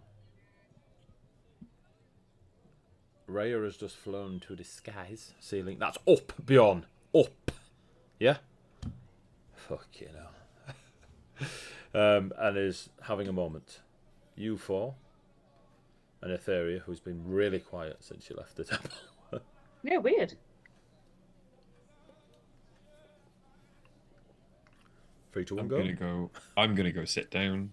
Bjorn is gonna go sit down, and I'm going to. I thought I knew what you meant. Yeah. I'm gonna take the spectral great axe. I'm gonna lay my regular battle axe over it. I'm going to attempt to complete the ritual that Costa has taught me to turn the spectral great axe into my. How long does it take? A short rest. Okay. So whilst Bjorn is over there, I will say you can converse while doing so. Unless you just want to ignore people for an hour. Right, will very much do that. Okay, so 2 of the party have gone silent. What are the other 3 doing? Give me something, kids. You know what I mean? Hey, So, guys, what? do we trust her? That's, What, Rhea?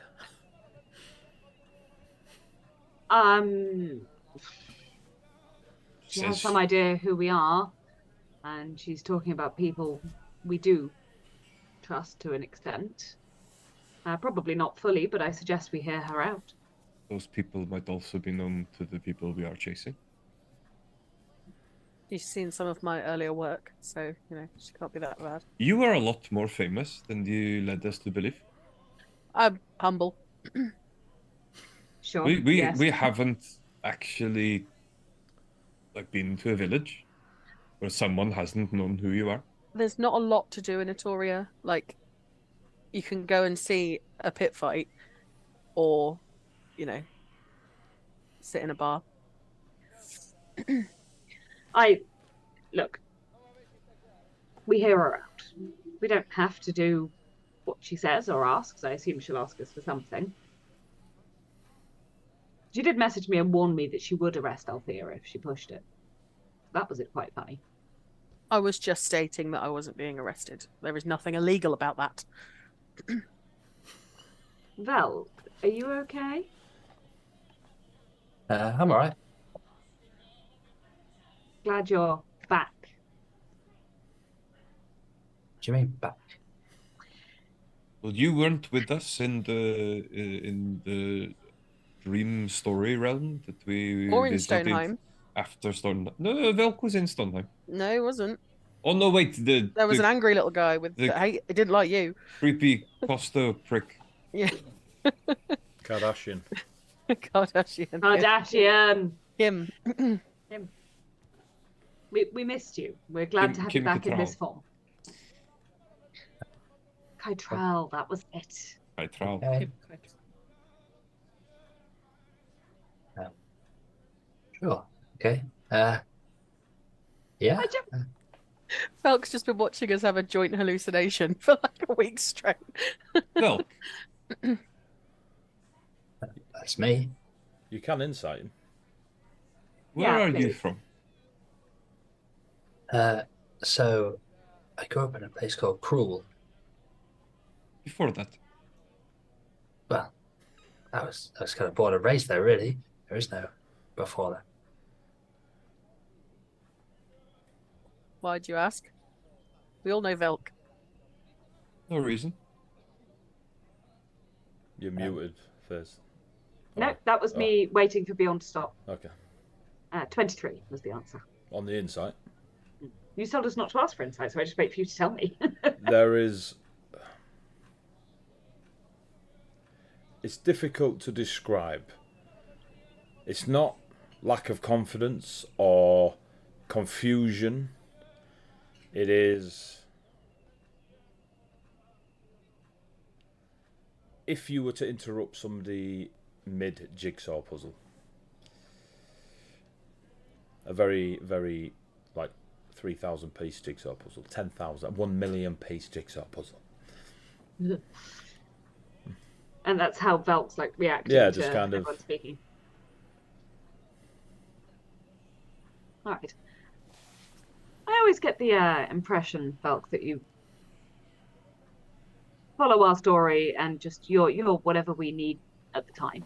And you're very helpful and we appreciate you, whether you know what's going on or not, because I have no idea if you know what's going on. Well, sure. Your story. You know exactly what's going on. that, my friend, is an absolute lie. We have no idea at any given moment. But we're glad to have you in it. Or around it. Around our story, not in it. There you go. Maybe you know more than you think. You just don't think it. Well, you've known us for a while. I'd say even you don't think that's true. I know even less than I think.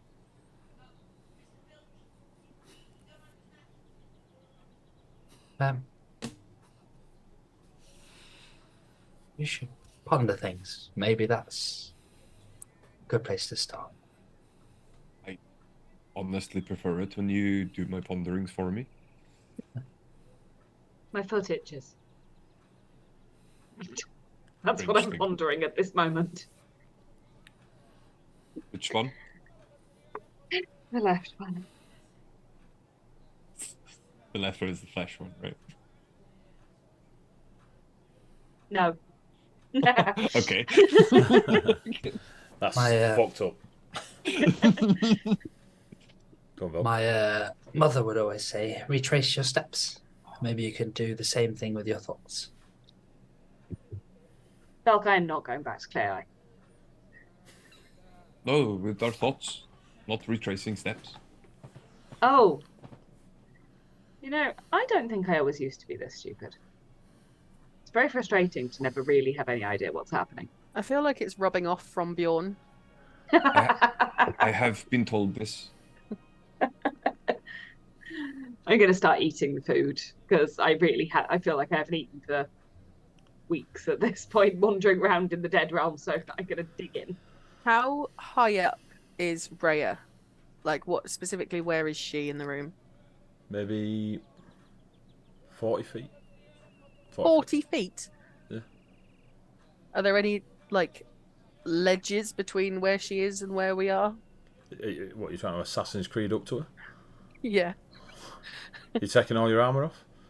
No. Cool. No. I can summon my echo within 30 feet of me, and then I can swap places with my echo. Can you fly? I can ping pong up to her if there are ledges for me to summon my echo.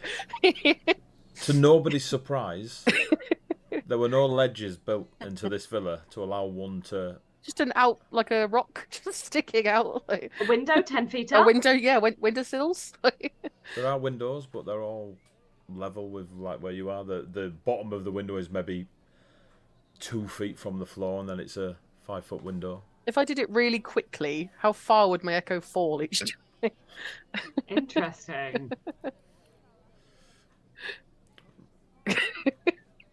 Let me get out my abacus and like Some weird form of Victorian parkour. just. I can't. This ain't Legolas in the Hobbit. You know what I mean? Just running up bricks. If I throw Just try your 5 gold shield. coins in the air, can I bounce off them all? Technically, I got Rhea? 6 seconds. Hold my shield. Rhea, will you come down and talk to us? Rhea, We do love you. give me a perception check.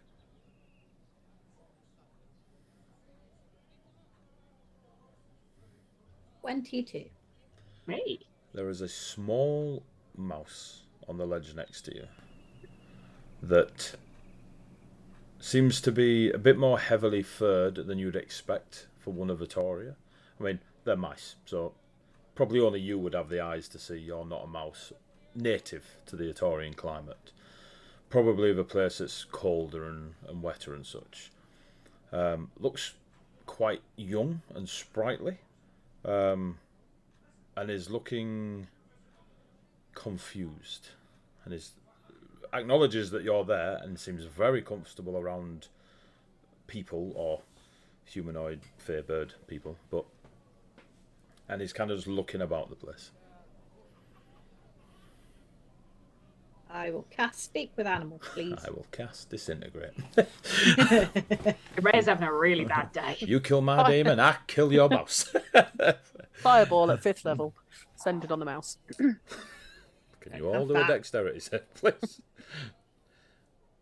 So you cast Speak to Animals, yeah? Yeah. Your spell happens. Beautiful. What do you want? Looking around. I just kind of pouts. Hello. I was just looking for a friend of mine, but they're not here. I wasn't here before, and I kind of woke up in that corner over there. It was pretty warm. Where am I? Like, looking around the place, looks down at all your friends, looking up. You're in not home. No, doesn't feel like home. It's not Tower. I don't know where that is. Where's here? I know it's up from the sandy place and down from the icy place. We're in Atoria. Atoria. I don't know that, but it makes me think of a peacock. You know, the birds with the blue feathers and the green eyes? Yeah.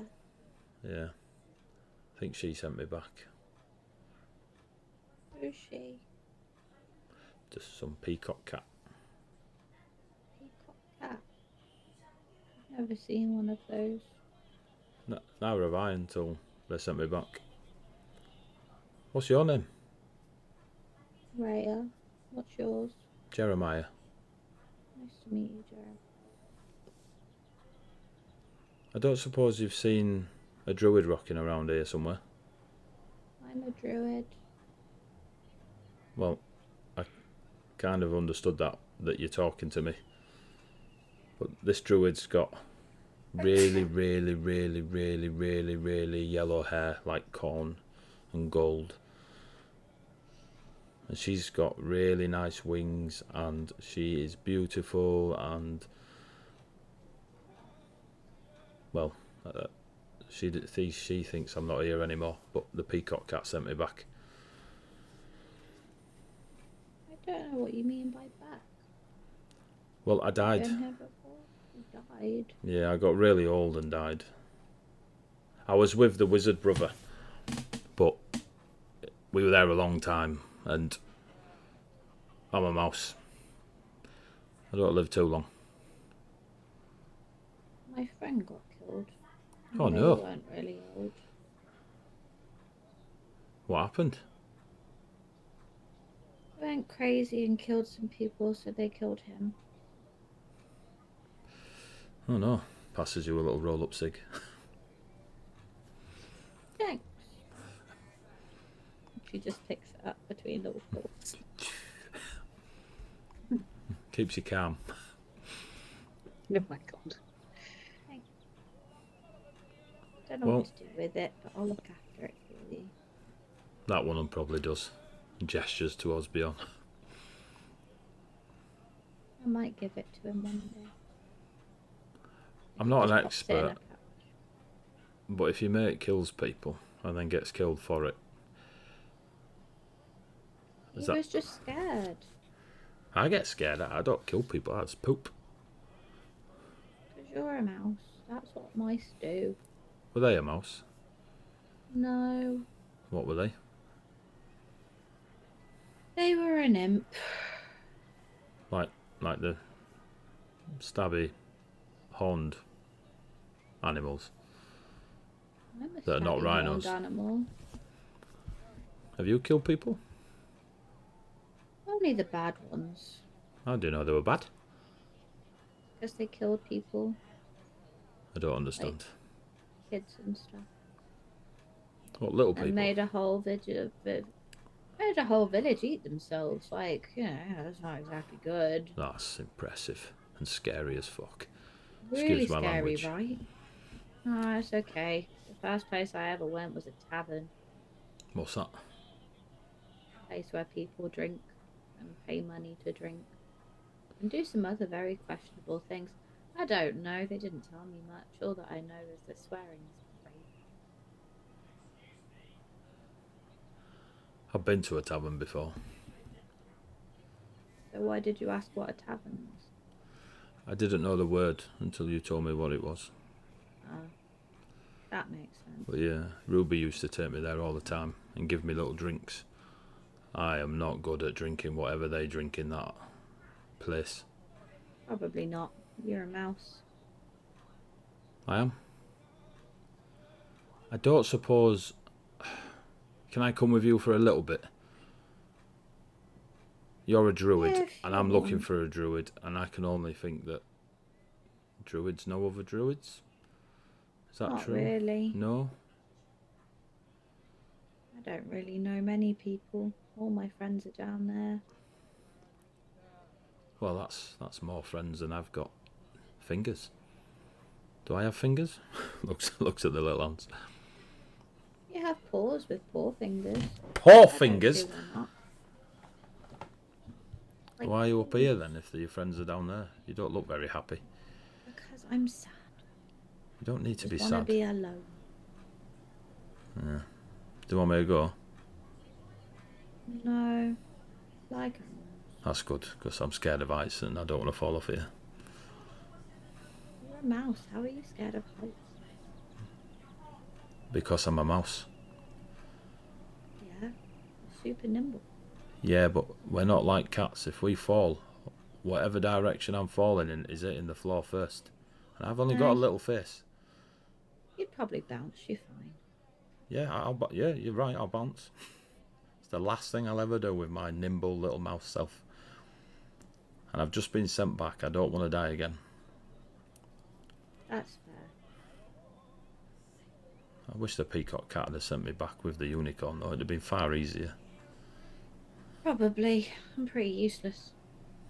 I don't say that. You managed to fly up here, and none of your friends did. So I've got wings. And they don't. Oh, you cheated. I like it. That's the aim of the game sometimes. Cheating?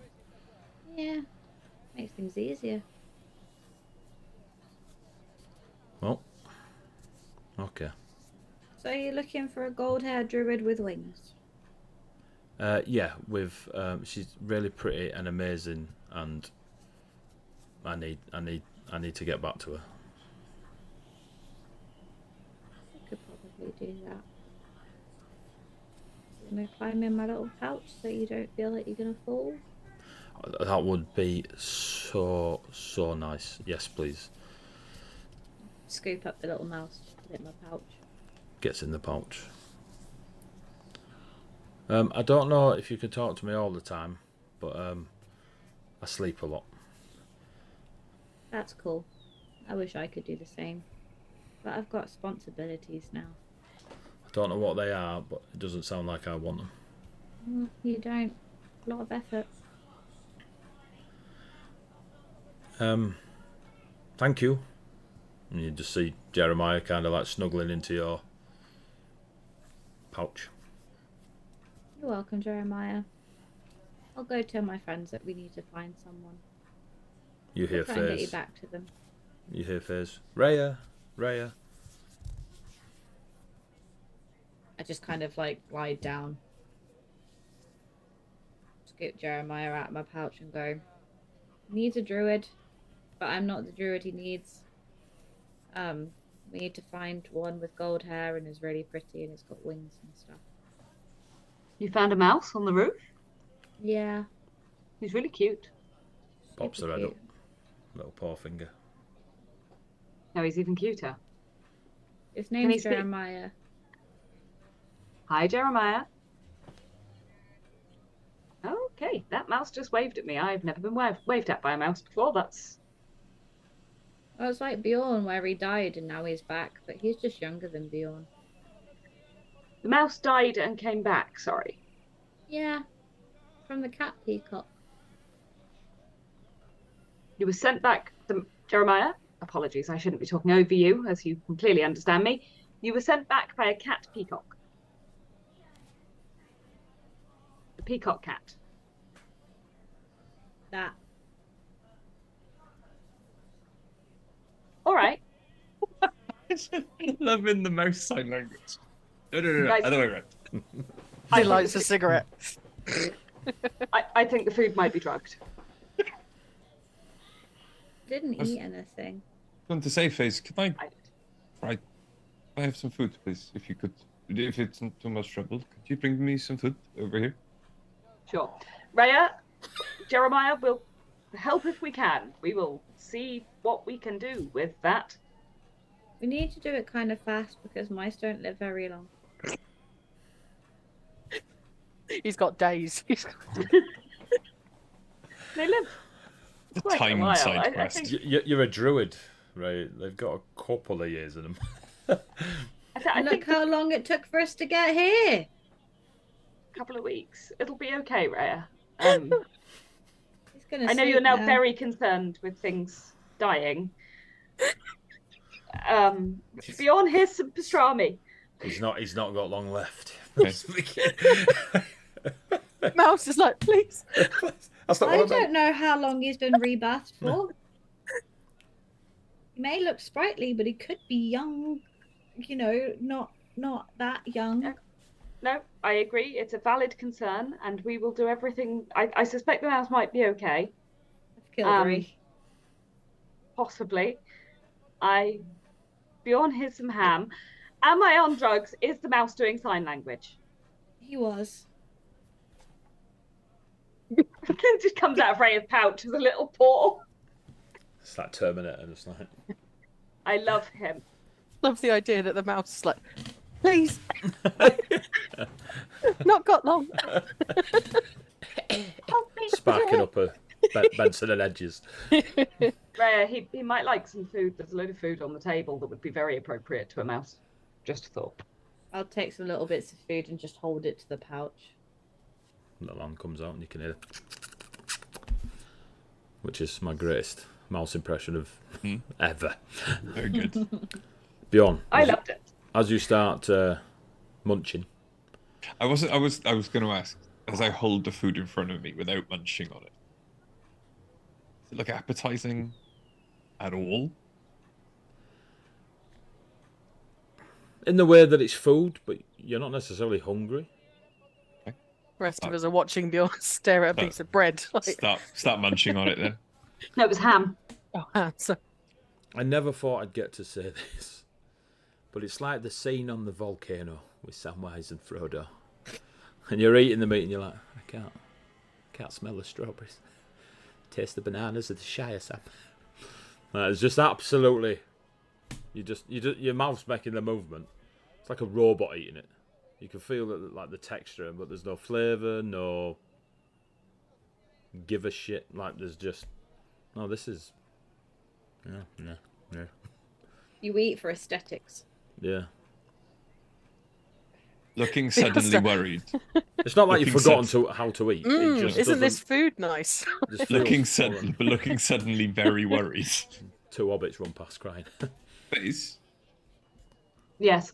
there any ale or wine on the table? Oh no! What have I done? I have no idea. Hang on. Is thought there any helped us ale or all. wine on the table? This is how you cure There was alcoholics, wine. kids. I remember there being Okay. wine. There I is will wine, there pour is some wine. wine. But I'm only going to pour like a finger of wine and be like, no point wasting it, Bjorn, and hand it over. Plot twist. Okay. Bjorn's just got long COVID. I'm gonna put the. I'm Can't gonna. smell anything. He's dead, Raya. I'm gonna swig the wine. I mean, there's liquid in your mouth. No taste. No taste. No, you look at your coin that you've had for 6 months. Just throw it away. Nothing. No fruity, no tart, no nutmeg, no walnut, no sniff, bang, bang, cheese. What Nothing. about if I swallow? Well, that's personal choice, mate. It doesn't taste anything. It's just liquid. A single tear. Hey Bjorn, what We does need your to- finger taste like? Stop this now. We need to fix. And I'm just gonna gesture to all of me. This. Bjorn, I'm not sure it can be fixed, buddy. I'm going to go over and just take his pulse. Like, I hate to tell you this. Give me a medicine check. Okay. It's a really low DC. Sure is. The DC is a dice roll. Gotta be done. It's fine. Oh, I've still got phases. Jeremiah's just hanging out the pouch looking on like, what the fuck is going on here? 17, 17? which was such a waste of a good roll. Yeah. It's not that you can't find it. He has no pulse. Nothing. No vital signs, nothing. No, you can't even Read them out. heartbeat, pulse. Okay, Bjorn, I really don't know how to tell you this, but you are quite literally a dead man walking. You do remember the part that you died, like that all your, your lifeblood left your body, and like that didn't happen to any of us. So I'm not But- surprised But that all you're. of everyone died. No, we took a potion to get to you. Like we didn't die in the same sense that like our Bullshit. life left us. Like I mean, I'm pretty sure we did actually die. Yeah, and I'm pretty but- sure Bjorn could have come back intact. I don't know why it didn't happen for you. I mean, But- this sober Bjorn so far seems a lot more amenable than. I think No. I do. I think I know why. Why? Because Costo willed it. There you go then. So clearly this is your new path. He wants you to be very sober.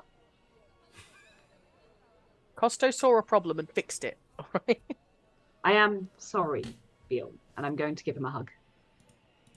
Your religions are super weird. Agreed.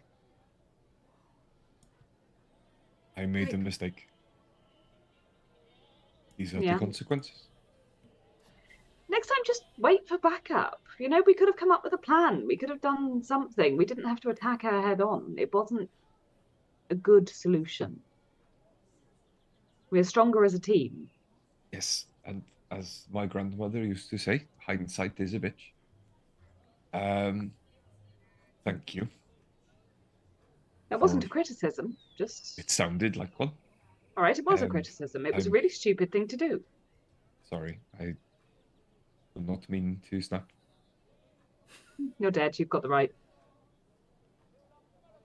Well, undead.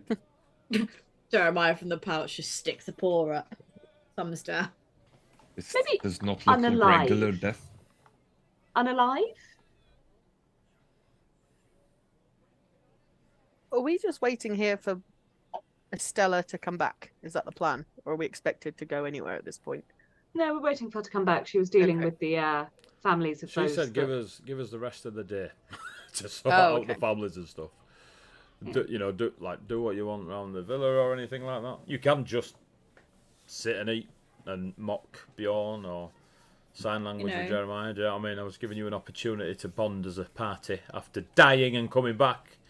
Going and finding this golden-haired druid so we could help Jeremiah, Who's Well, got I very 4 much seconds to live. Velk's really ghosting us right now. Yeah. The went camera Never went so more easy has he when he blended seen into it. the Velk's at Yellow background. Pages, so I need It was the 6 background with more a mustache. It was great. It was a background with a mustache. It was very weird. Honestly, when you had a mouse turn up and start speaking to Rhea, I wanted to ask, is Velk still in the room? Hey, if it's a 3-foot Could've been. mouse with a mustache, yes. And little black booties. Yeah. A rapier. Look. That's it. I got given a rollie, so God knows. Okay, Bjorn. You're still, moving. You still have a purpose. You're doing okay. You're just a little bit less warm. Alive. I was being nice. We weren't. Shocking. If anything, it's quite poetic. Shut up, Balk. Oh, In it what could be way? poetic. Think about vengeance. Vengeance doesn't need to sleep or eat. It It's the, simply is. I don't need to sleep. Maybe you need to rest yourself a little bit, but probably not in the same sense that we do. I really liked sleeping. Well, you want it to be vengeance. Oh.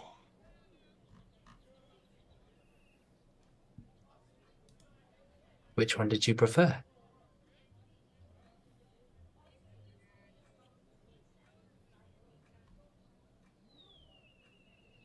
If this is what Costello wills, I accept it.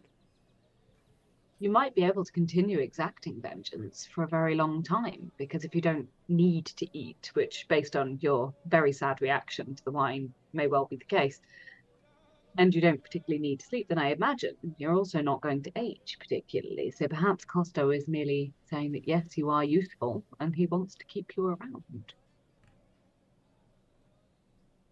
What if I rot?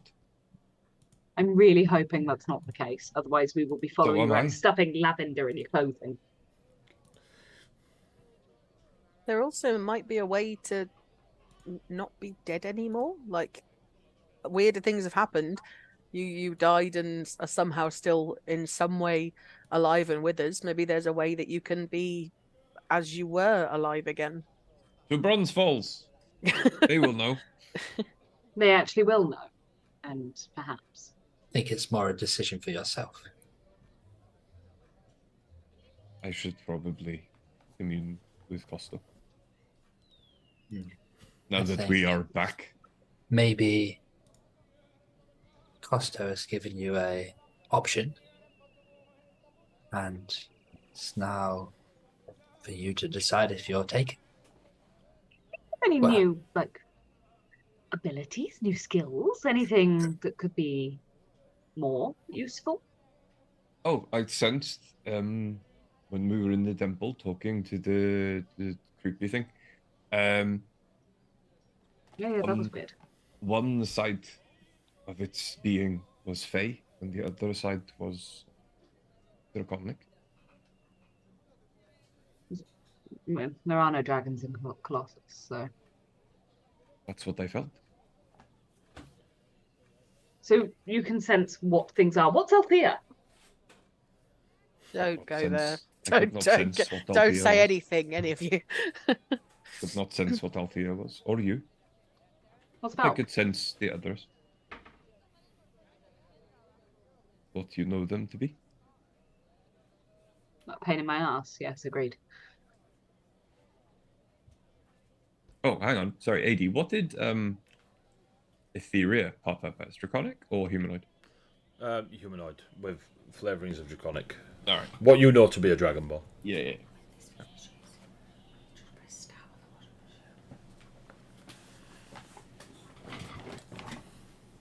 Yes, I have some new things I think I can do. It sounds like a gift. With some nothing's ever given freely, right? Shall see what it brings me. Or what else it might bring me.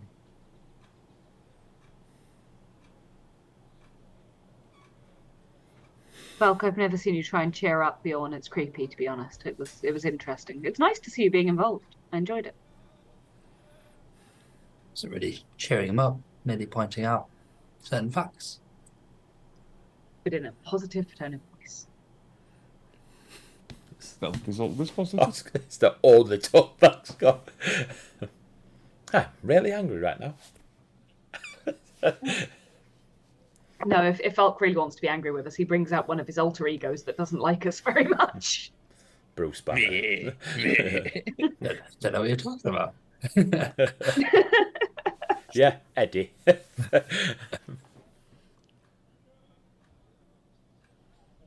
is about this time, Bjorn, that your merging of spectral great axe to summoned axe comes to completion. That ritual that you perform, the magic expels from your being across the weapon. Nothing happens. You are fully aware that great axe did not become your warlock, your hexblade weapon. It doesn't seem to have damaged the axe or anything, but it did not allow you to convert it.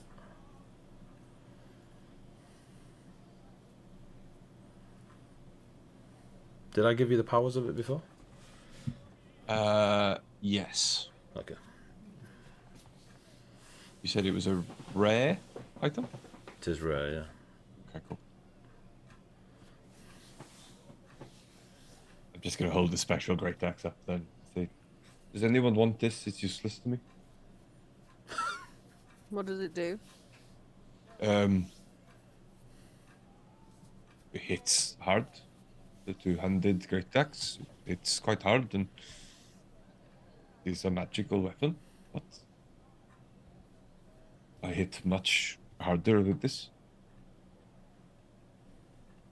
Hold up my battle axe,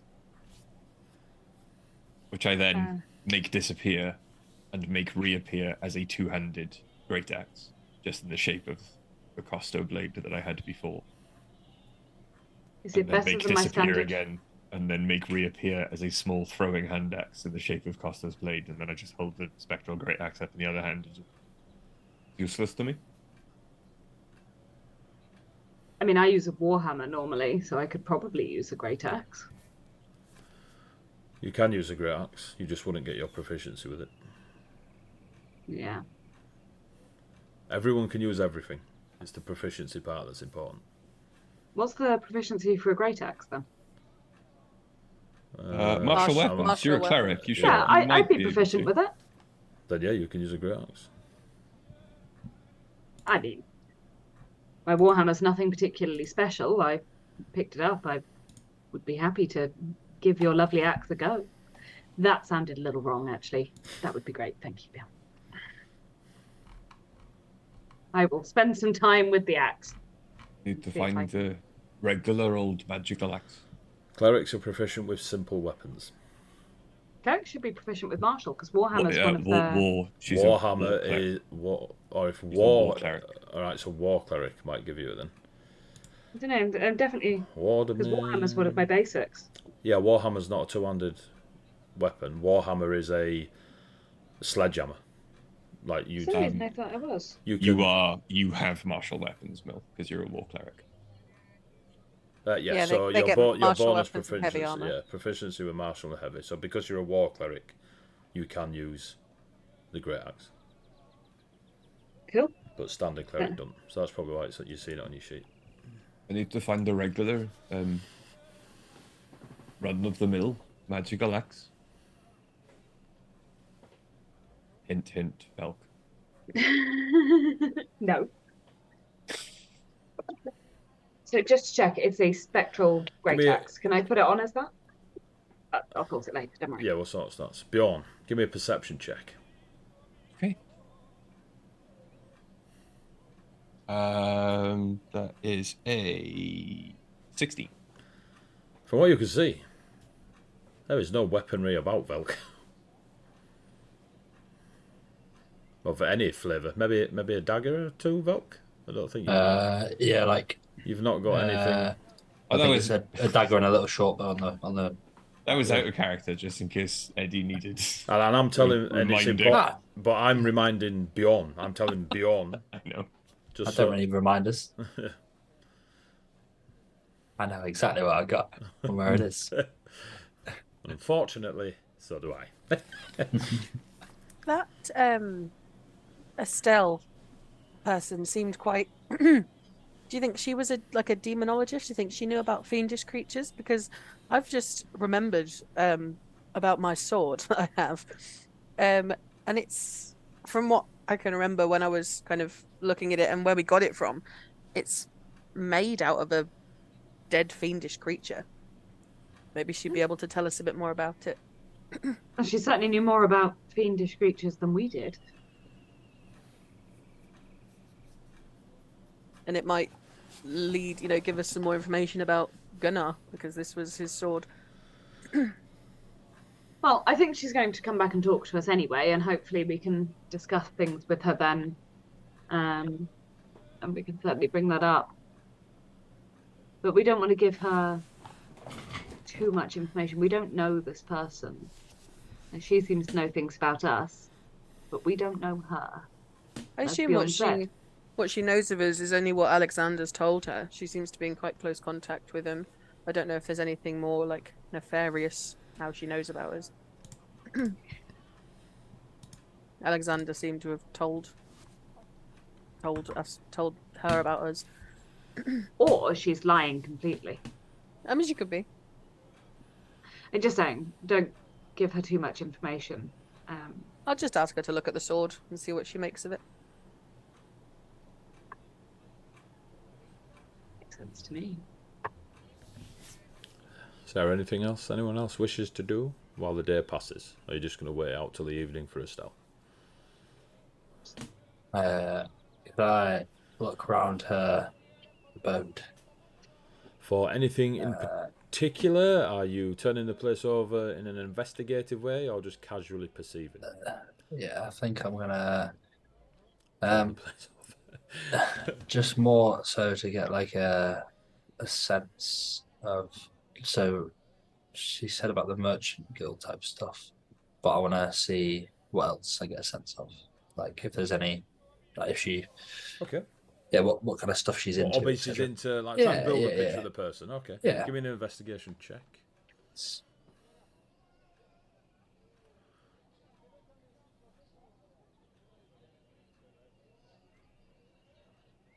7.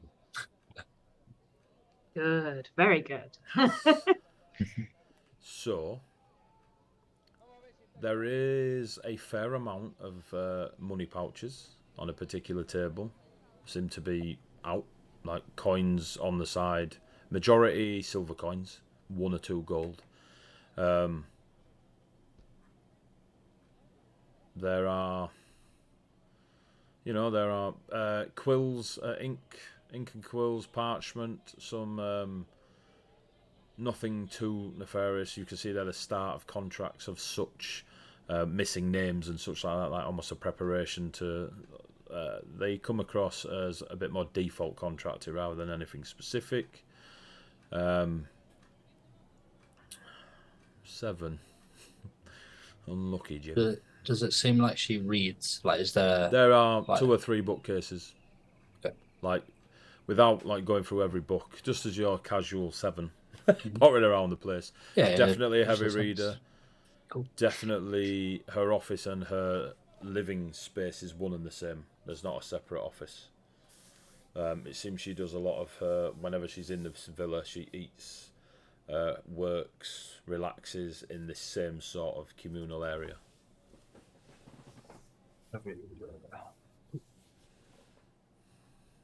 Thank you. No would ask. Anybody else?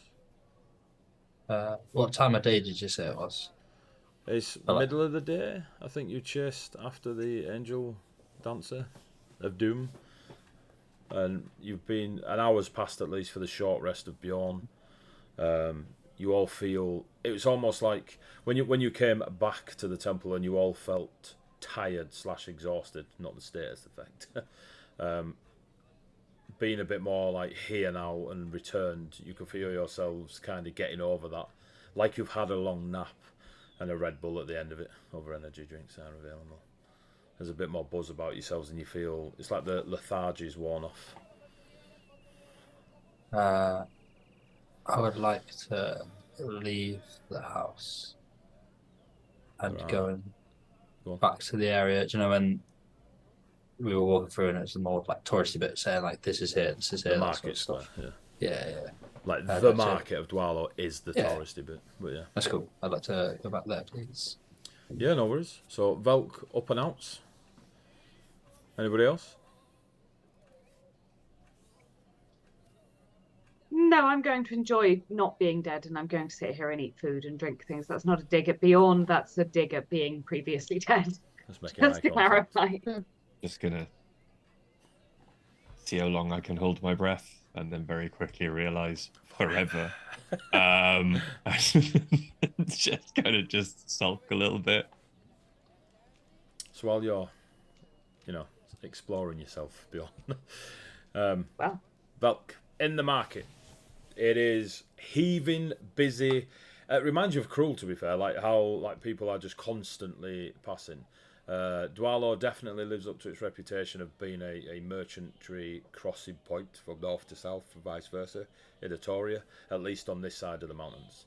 And like I say, it is designed in such a way that, like the chaos of Cruel, where people have just put up where there's space, compared to here, polar opposites. Here it is designed in a, like I say, labyrinth-esque type manner that it's almost linear to get through it. So you pass as many shops and such as you can, and it's just full of people of all manner of humanoid flavouring, but the majority are Torian. Like to try and find some sort of bookshop. Give me a perception check. Give me an investigation or perception, your choice. Perception. It's 24 total. There's 7 just over there. There are bookstores. There's a few. Some are very obviously storybooks, like full on. Read this. It's done by this famous bard across the waters, or Etoria grown. That sort of sales pitch comes out, and they do come across as actual story, like books. Further down, you get some that are a bit more specialised, where they've only got like 6 books in the entire shop, and the sales pitch of them being wizarding books and prepared for those going on their wizarding journey. Pay extra to get a cantrip to come with them and stuff like this. There are other books that are flavoured in specific genres if you're looking for that, but with your high perception and your gnomish ways. Is there anything in particular you are like aiming for? Myths and legends type thing. Myths and legends, more historical. Historical, yeah. Yep, easily enough done with your 24. There is as you come towards it, it is like a 3/4 building, open-faced stall type store, where you imagine there is some sort of cloth or canvas pulled down for closure at night. It's like a very large, well-designed booth. But there are quite a lot of books in there. Some of them are scrolls that are rolled up, but they're nicely looked after, and they've got a scroll case next to them. So even if the scroll itself looks a bit tatty, they could be preserved in the scroll cases. There are a couple of actually leather-bound books and stuff. But the dwarf behind there is quite unkept, but doesn't look uncomfortable.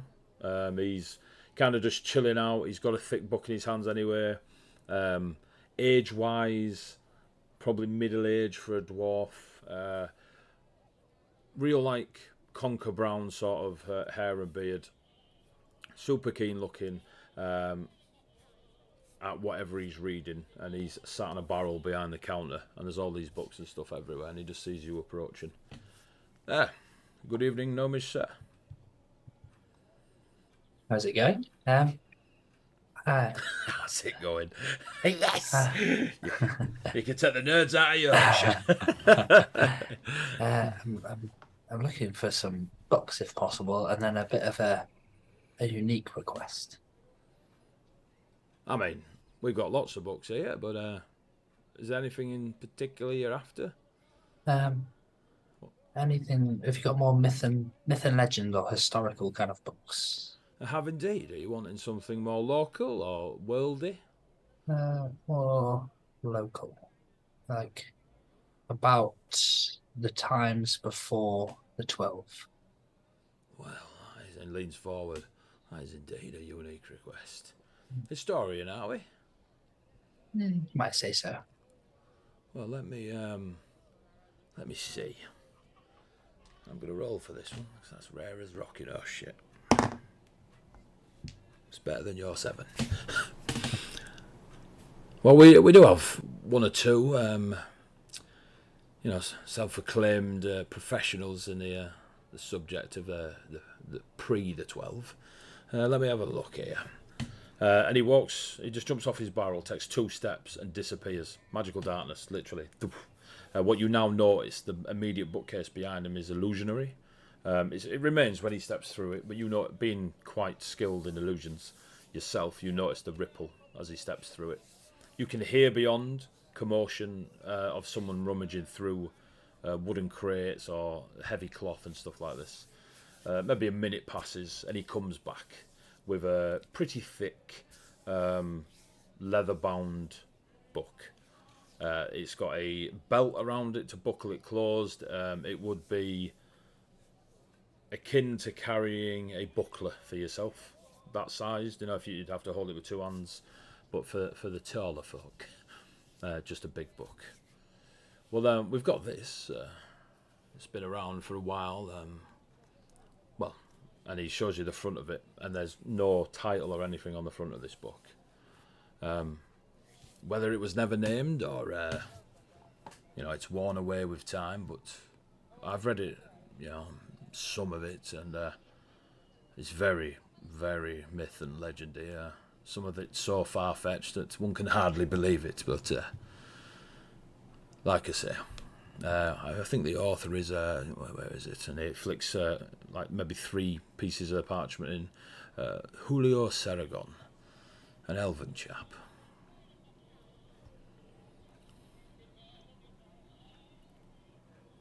Perfect. Is it for sale? Normally, well, no one's ever asked for it before, and normally such things are very expensive. As you can imagine, being a historian yourself, things of the past are usually valuable to those of the present. But I don't imagine anyone else is going to buy it. I've had this book maybe 3 years or so, and no one's ever asked about it. I could sell it to you or rent it to you if you so wish. How much? Oh. Well, if this book here is... He starts like thumbing a couple of the books nearby. How to cast Fireball, that's a couple of gold. We've got some necromancy. I'd probably let it go for a single gold piece. Which I know is a bit steep for a book, but the fact that you asked for it, the first person in 3 years, I feel guilty in saying it does feel valuable, so the price is a bit higher than normal. I'd take it if that's okay. But I'll give you the gold, but I'd like to give you something else as well. Shows you the wedding ring on his finger. I'll owe you a book. Well, that indeed is a deal I can certainly agree to. A surprise? Yeah. Yes. Surprise. Make it 5 silver and a book. Okay, done. Can I get your name? You can. Give me 2 seconds. Because I decided to write up Dwallow.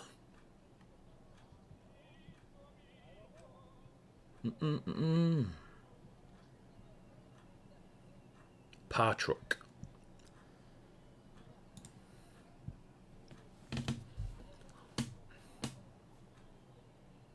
Perfect. Well, thank you very much. Yeah. Puts his hand over the thing. Deal's a deal. And just I shake it. shakes it. Gives you the book gently. Would you like it wrapping or? Sure, why not? He gets some like brown sort of paper, wraps it up nice Well, and neat. I don't suppose while you're there you could. Have you got a blank, like a book, like a blank book that I could purchase as well?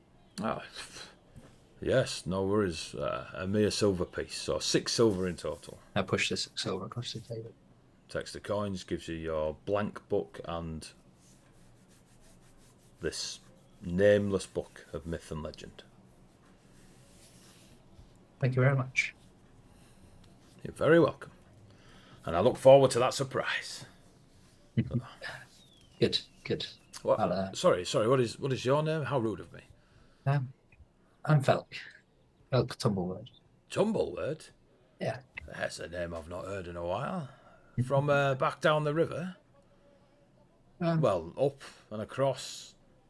You're from Cruel, yeah? Your family?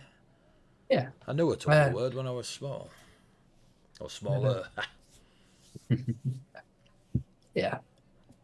But yeah, I'll bring you the book back.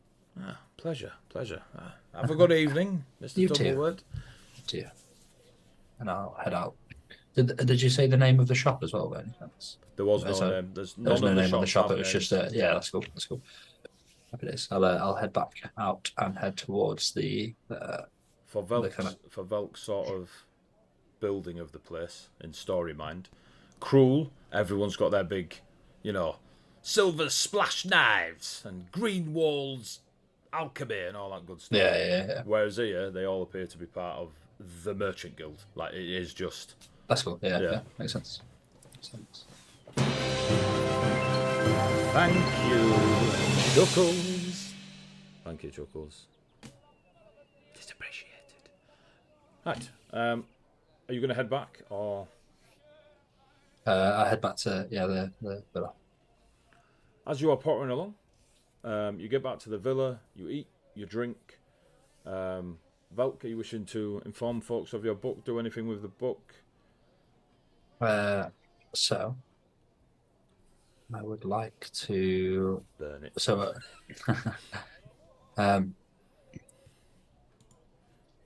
so everybody's in like the same room, isn't it? Like where are people generally going about? I assume so. You're all kind of just lounging about, having a drink, bit to eat. Beyond's trying to cry, but realises he's got no tear ducts anymore. That's a new piece of information. Thank you very much for that one. It's on the list. I'll send you a list. Okay. Cheers, Uli. Nothing for now. I'll just head back into the room. Okay. Time passes. The evening comes upon you, and Estelle returns to the villa. That's right. You shake your head, Viz. Estelle returns to the villa. She is looking tired, but more emotionally rather than sleepy. Good evening, all. How was the food and drink? She adjusts her Delicious. tunic and such. Bjorn, how was the food drink? Tasteless. Well, that I thought wouldn't it was be delicious. because of the... And, oh, good, thank you. Because of the what? Nothing. And I behind. Can I just turn around? You hear a message, Fizz. Is this new to him? Oh yeah. I'm not going to respond. I'm just going to go. Well, have you enjoyed your afternoon/evening? It's been nice to have a peaceful break where nothing was trying to kill us or put us into puzzles. Yes. Well, I've dealt with the ordeal from earlier. Now to speak upon Alexander and Ectelior's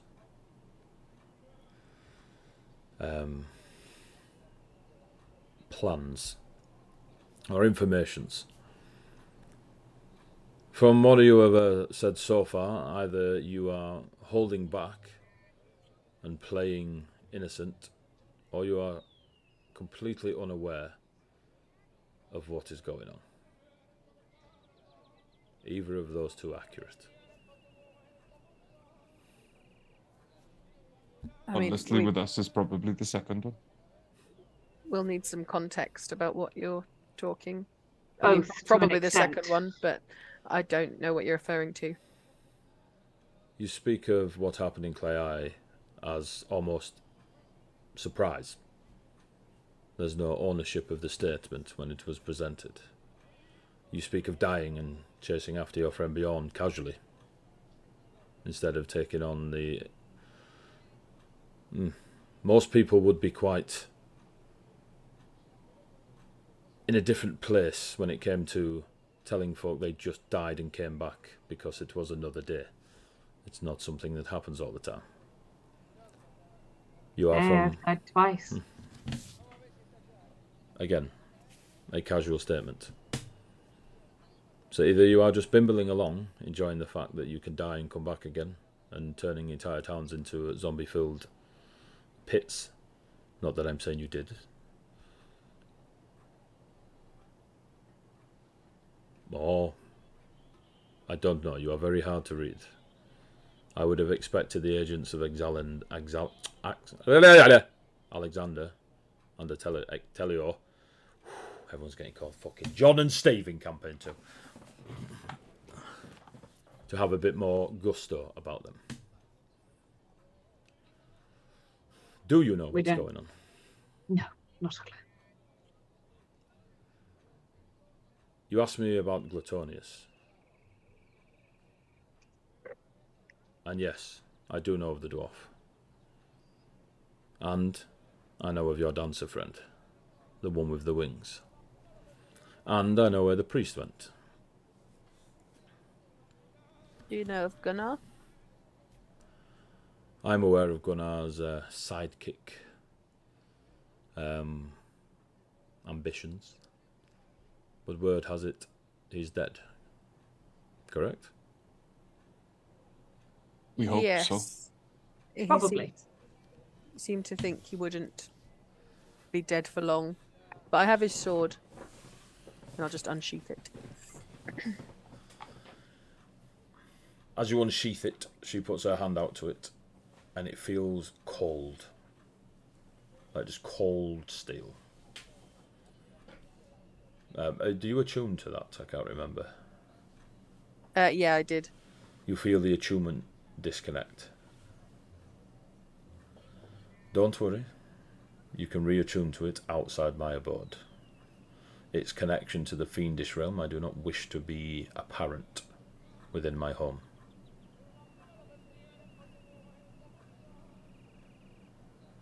Okay. I mean, I was going to ask you if you knew any more about it and how it is connected to a fiendish creature, as you spoke about them earlier. They live in the different realms to us. Those with more power control those with lesser power. If there are weapons within the material realm that are imbued with fiendish magic, it is because a powerful fiend has willed it so. So it is also likely that you have the essence of a fiendish creature powering the blade. I have merely subdued the essence.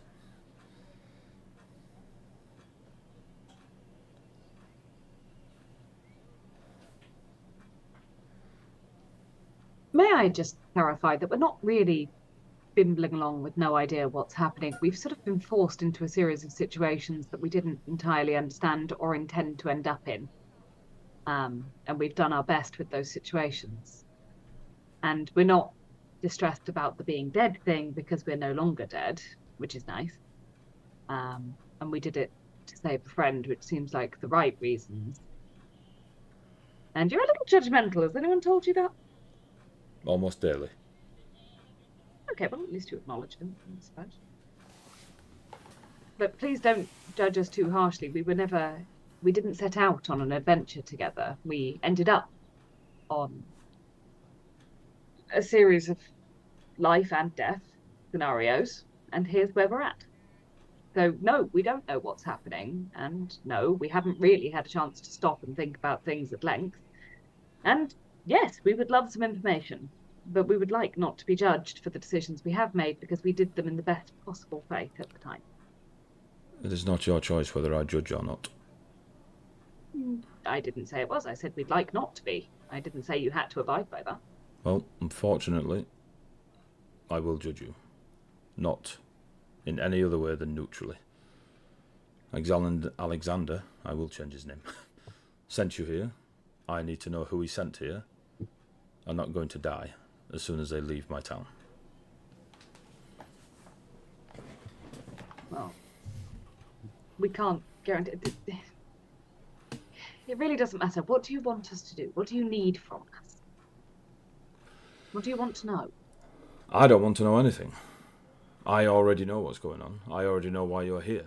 I already know you don't know why you're here. I already know that you were taken from areas across the world, dumped into this land, and as you say, forced to go on an adventure that you didn't wish. But you haven't walked away from it. You haven't returned home. You haven't left one another's side.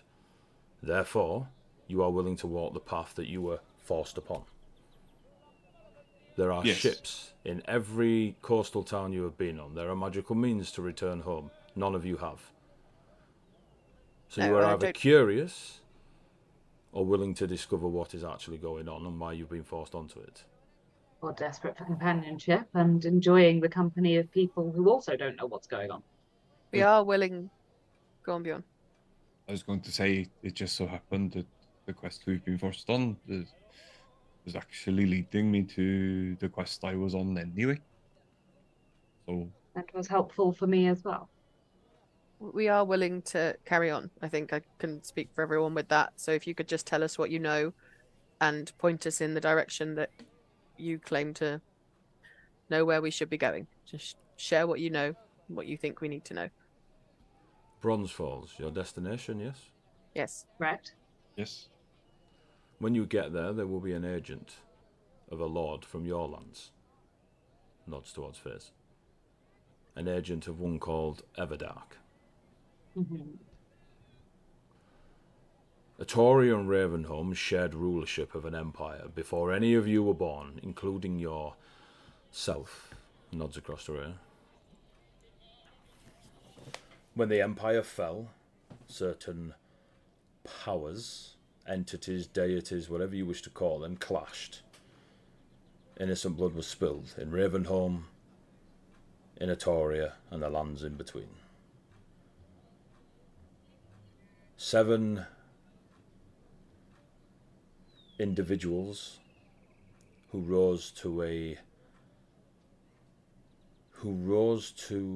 limits beyond that of what most mortals thought could be achieved, face down a mountain known as Penglai. There were no 12 Celestials before Penglai. Only the mountain. Powers don't like being disposed. Those 7 were key, and they perished for it, and Penglai slumbered. But he's now awakened, and now 7 more appear to be walking a similar path, where Celestials and such are involved and trying to weave the fates of mortals beneath them, or above them, or horizontally from them. Who knows where these Celestials dwell? Ectelio is of the line of one of those 7, and has been forever cursed for it, and has been forever waiting for the next 7 to come along.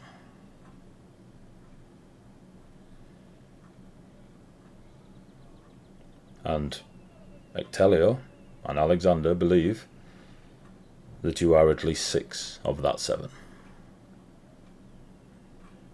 Any idea who the 7th is? It's not how it works. So we need to find them. Or will they find her? Could be any of the above. Never has it been done before, never has there even been a murmur of Penglai awakening. This is as new to us as it is to yourselves. We just happen to be in a more fortunate place historically. Perhaps were we wouldn't. greeted. Sorry, It's okay, Bjorn, go ahead. I was going to say we were greeted by an entity when we returned from Spirit Realm, Stonheim, or the story place that we ended up in. And it told us of the awakening of Penglai. What did the entity look like? They claim to be the one that refused. Was conjoined 2 humanoids, 1 pelvis, 2 legs, but 2 female, 1 fey nature, the other draconic. I think one was blind, like eyes covered, and one couldn't Was speak. mute.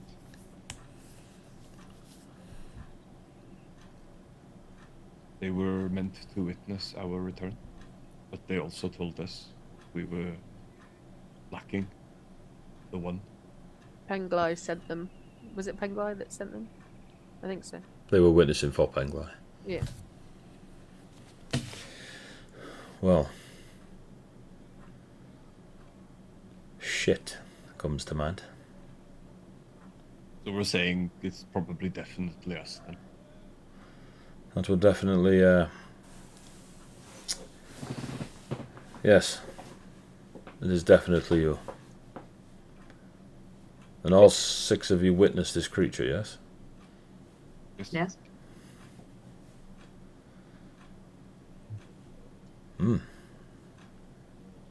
Ectelios are correct.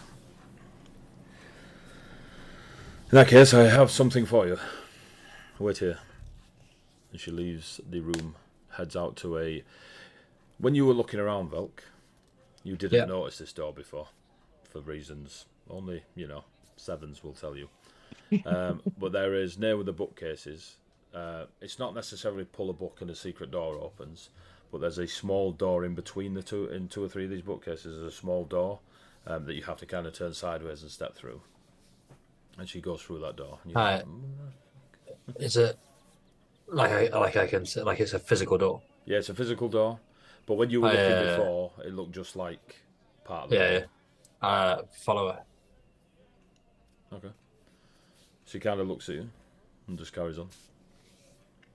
I hold up that big book that I got from the bookshop and just smile.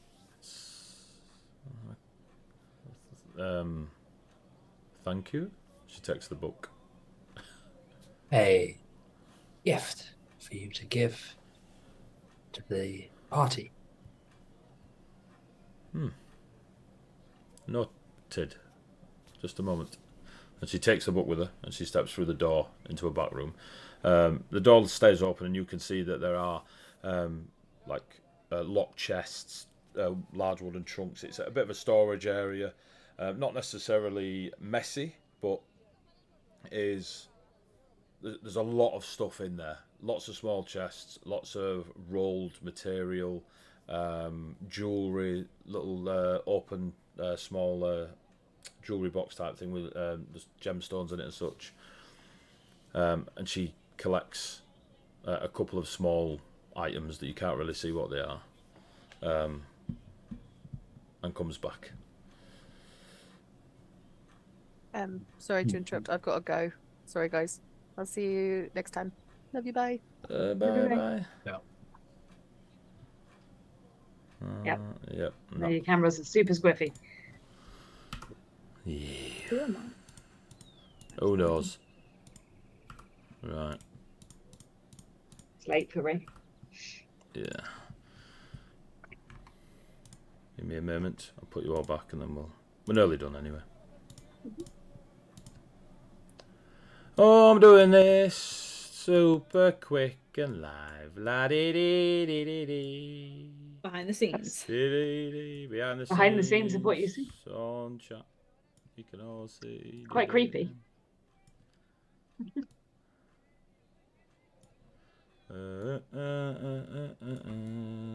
gotta be on. Who do I need? Eddie. Eduardo. Ew. Yeah. It's much easier.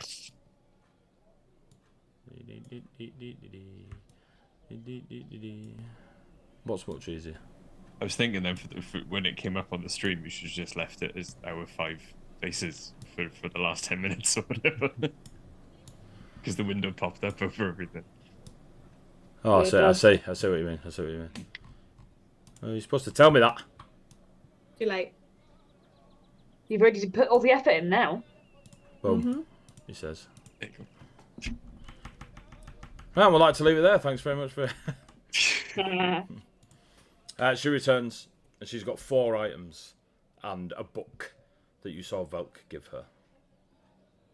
She comes over, looks at Velk. First of all, a gift for the party, did you say? Looks at Velk. And She's carries smart. on. Yeah. And just hands the book over to Fizz. Thank you. A gift. I'm going to say thank you to her while sort of side-eyeing Velk. Thank you very much. I'm sure this will be helpful. And she has in her hand. I received gifts from Ectelio maybe a day or 2 ago, if that. They would not tell me where they came from or why they were relevant, but they were to be gifted to the 6. All right. She will give one of you, first person, say beyond, a prismatic disc and hands it to you. Do you know what it does? I haven't looked into it. It is not my gift. It is yours. I could have swore there was a ring here, but for the life of me I cannot find it. My apologies. I will have to search for it.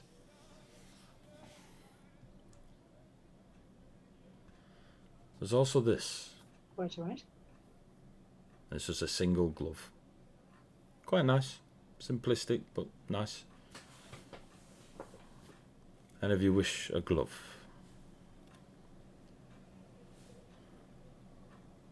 I've got a new axe and a book. Puts the glove on the table. And this brings out a sphere. This is the sphere of fictitious contribution. Again, not my gift, not identified. She puts it next to the glove. It came with a note that doesn't sound like the voice of Ectelio, but it came along anyway.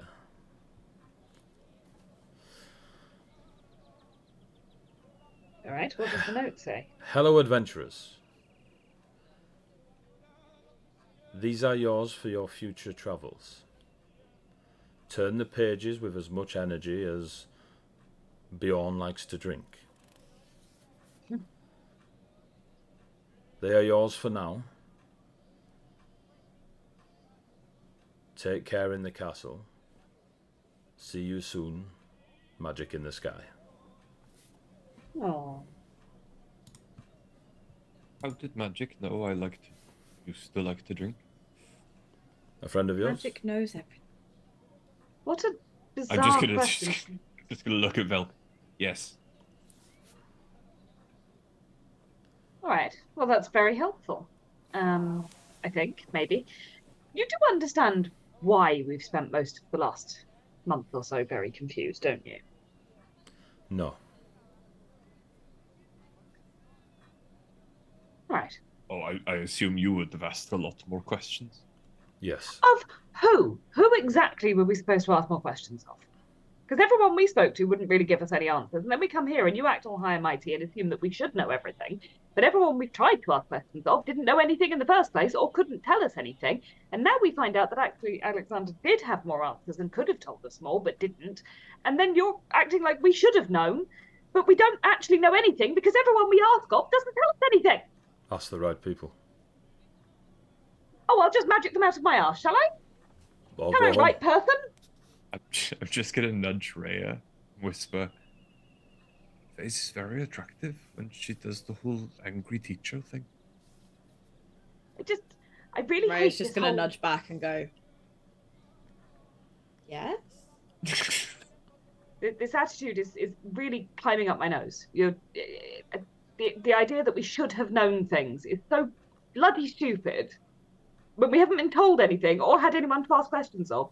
And we have tried again and again and again not How? to make mistakes, and yet there we are. How did you try? Well, in Glatonia's place, we tried many things to try and resolve things. We didn't know what she was doing. We couldn't get into the house, and then by the time we did get into the house, she was already in the town, and then everyone was dead and trying to eat themselves, including Bjorn. Although he wasn't actually dead at the time, he was just trying to eat himself. Just saying, we're doing our best. Extra information's useful. This is the most anyone's actually told us at any point. Told us, not given us weird cryptic clues that we haven't managed to solve. Because either we're very stupid, or the clues were so cryptic that we couldn't solve them, and we didn't understand enough about the world we were standing in to get them. Okay. So, Estella, I suppose what I'm sort of saying is thank you for the information, but I'm saying it in a really weird way. You're welcome. Yeah. I'm going to sit down and have another glass of wine. Well, it's late. Yep. And whilst that happens, I'm off to bed. Good for you. And thank you again. Just nods. You're welcome to stay. Enjoy your gifts from Ectelio or this friend of yours, Magic in the Sky. And your friend here, Velk. Gestures at the book. I will probably go and read the book somewhere, and I'm going to find a very nice inn. Thank you for your hospitality. Have a wonderful evening. I will tell you guys where I am in a bit. And I'm going to wander out, and I'm going to take the book and the axe and the glove for no reason whatsoever. Just out into the village, into the town. I'm going to find an inn. I'm Okay. sulking, and I'm stressed, and I'm stroppy, and things have been implied that I'm very dumb, and I don't like it, so I'm going elsewhere. I'm going to go with her. Estelle's leaving to bed. She cares not what you do. Before you go, Yes? we can go to Bronze Falls. If you want. Do you need help getting there?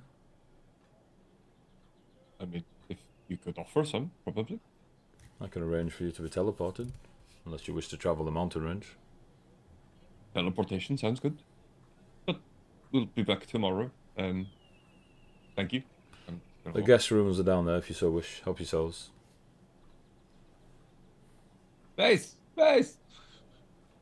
Okay. Bjorn will follow Faze. Ray? Fly up the roost.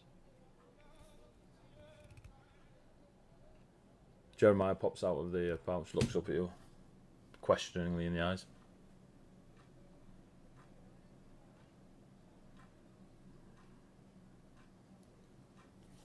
Clams we back. sleep. We Clam, sleep now. comes back in the pouch, starts to sleep.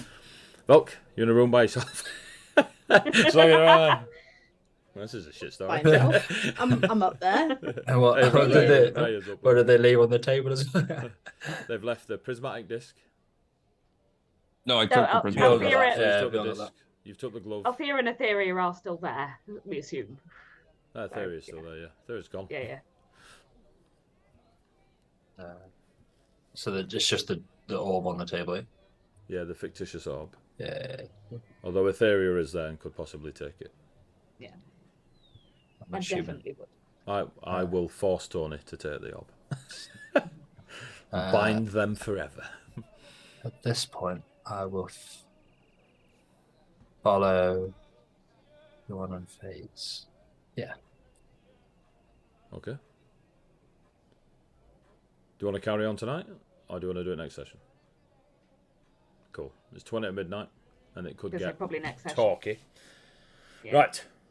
Do we have Tony back next week? I don't know. No, they come back, I think, like midweek, just before. Oh, okay. But they have to Also- come to us. My mother is arriving the day before to set up for the wedding, so I think we'll be fine. I will let you know. We'll be fine.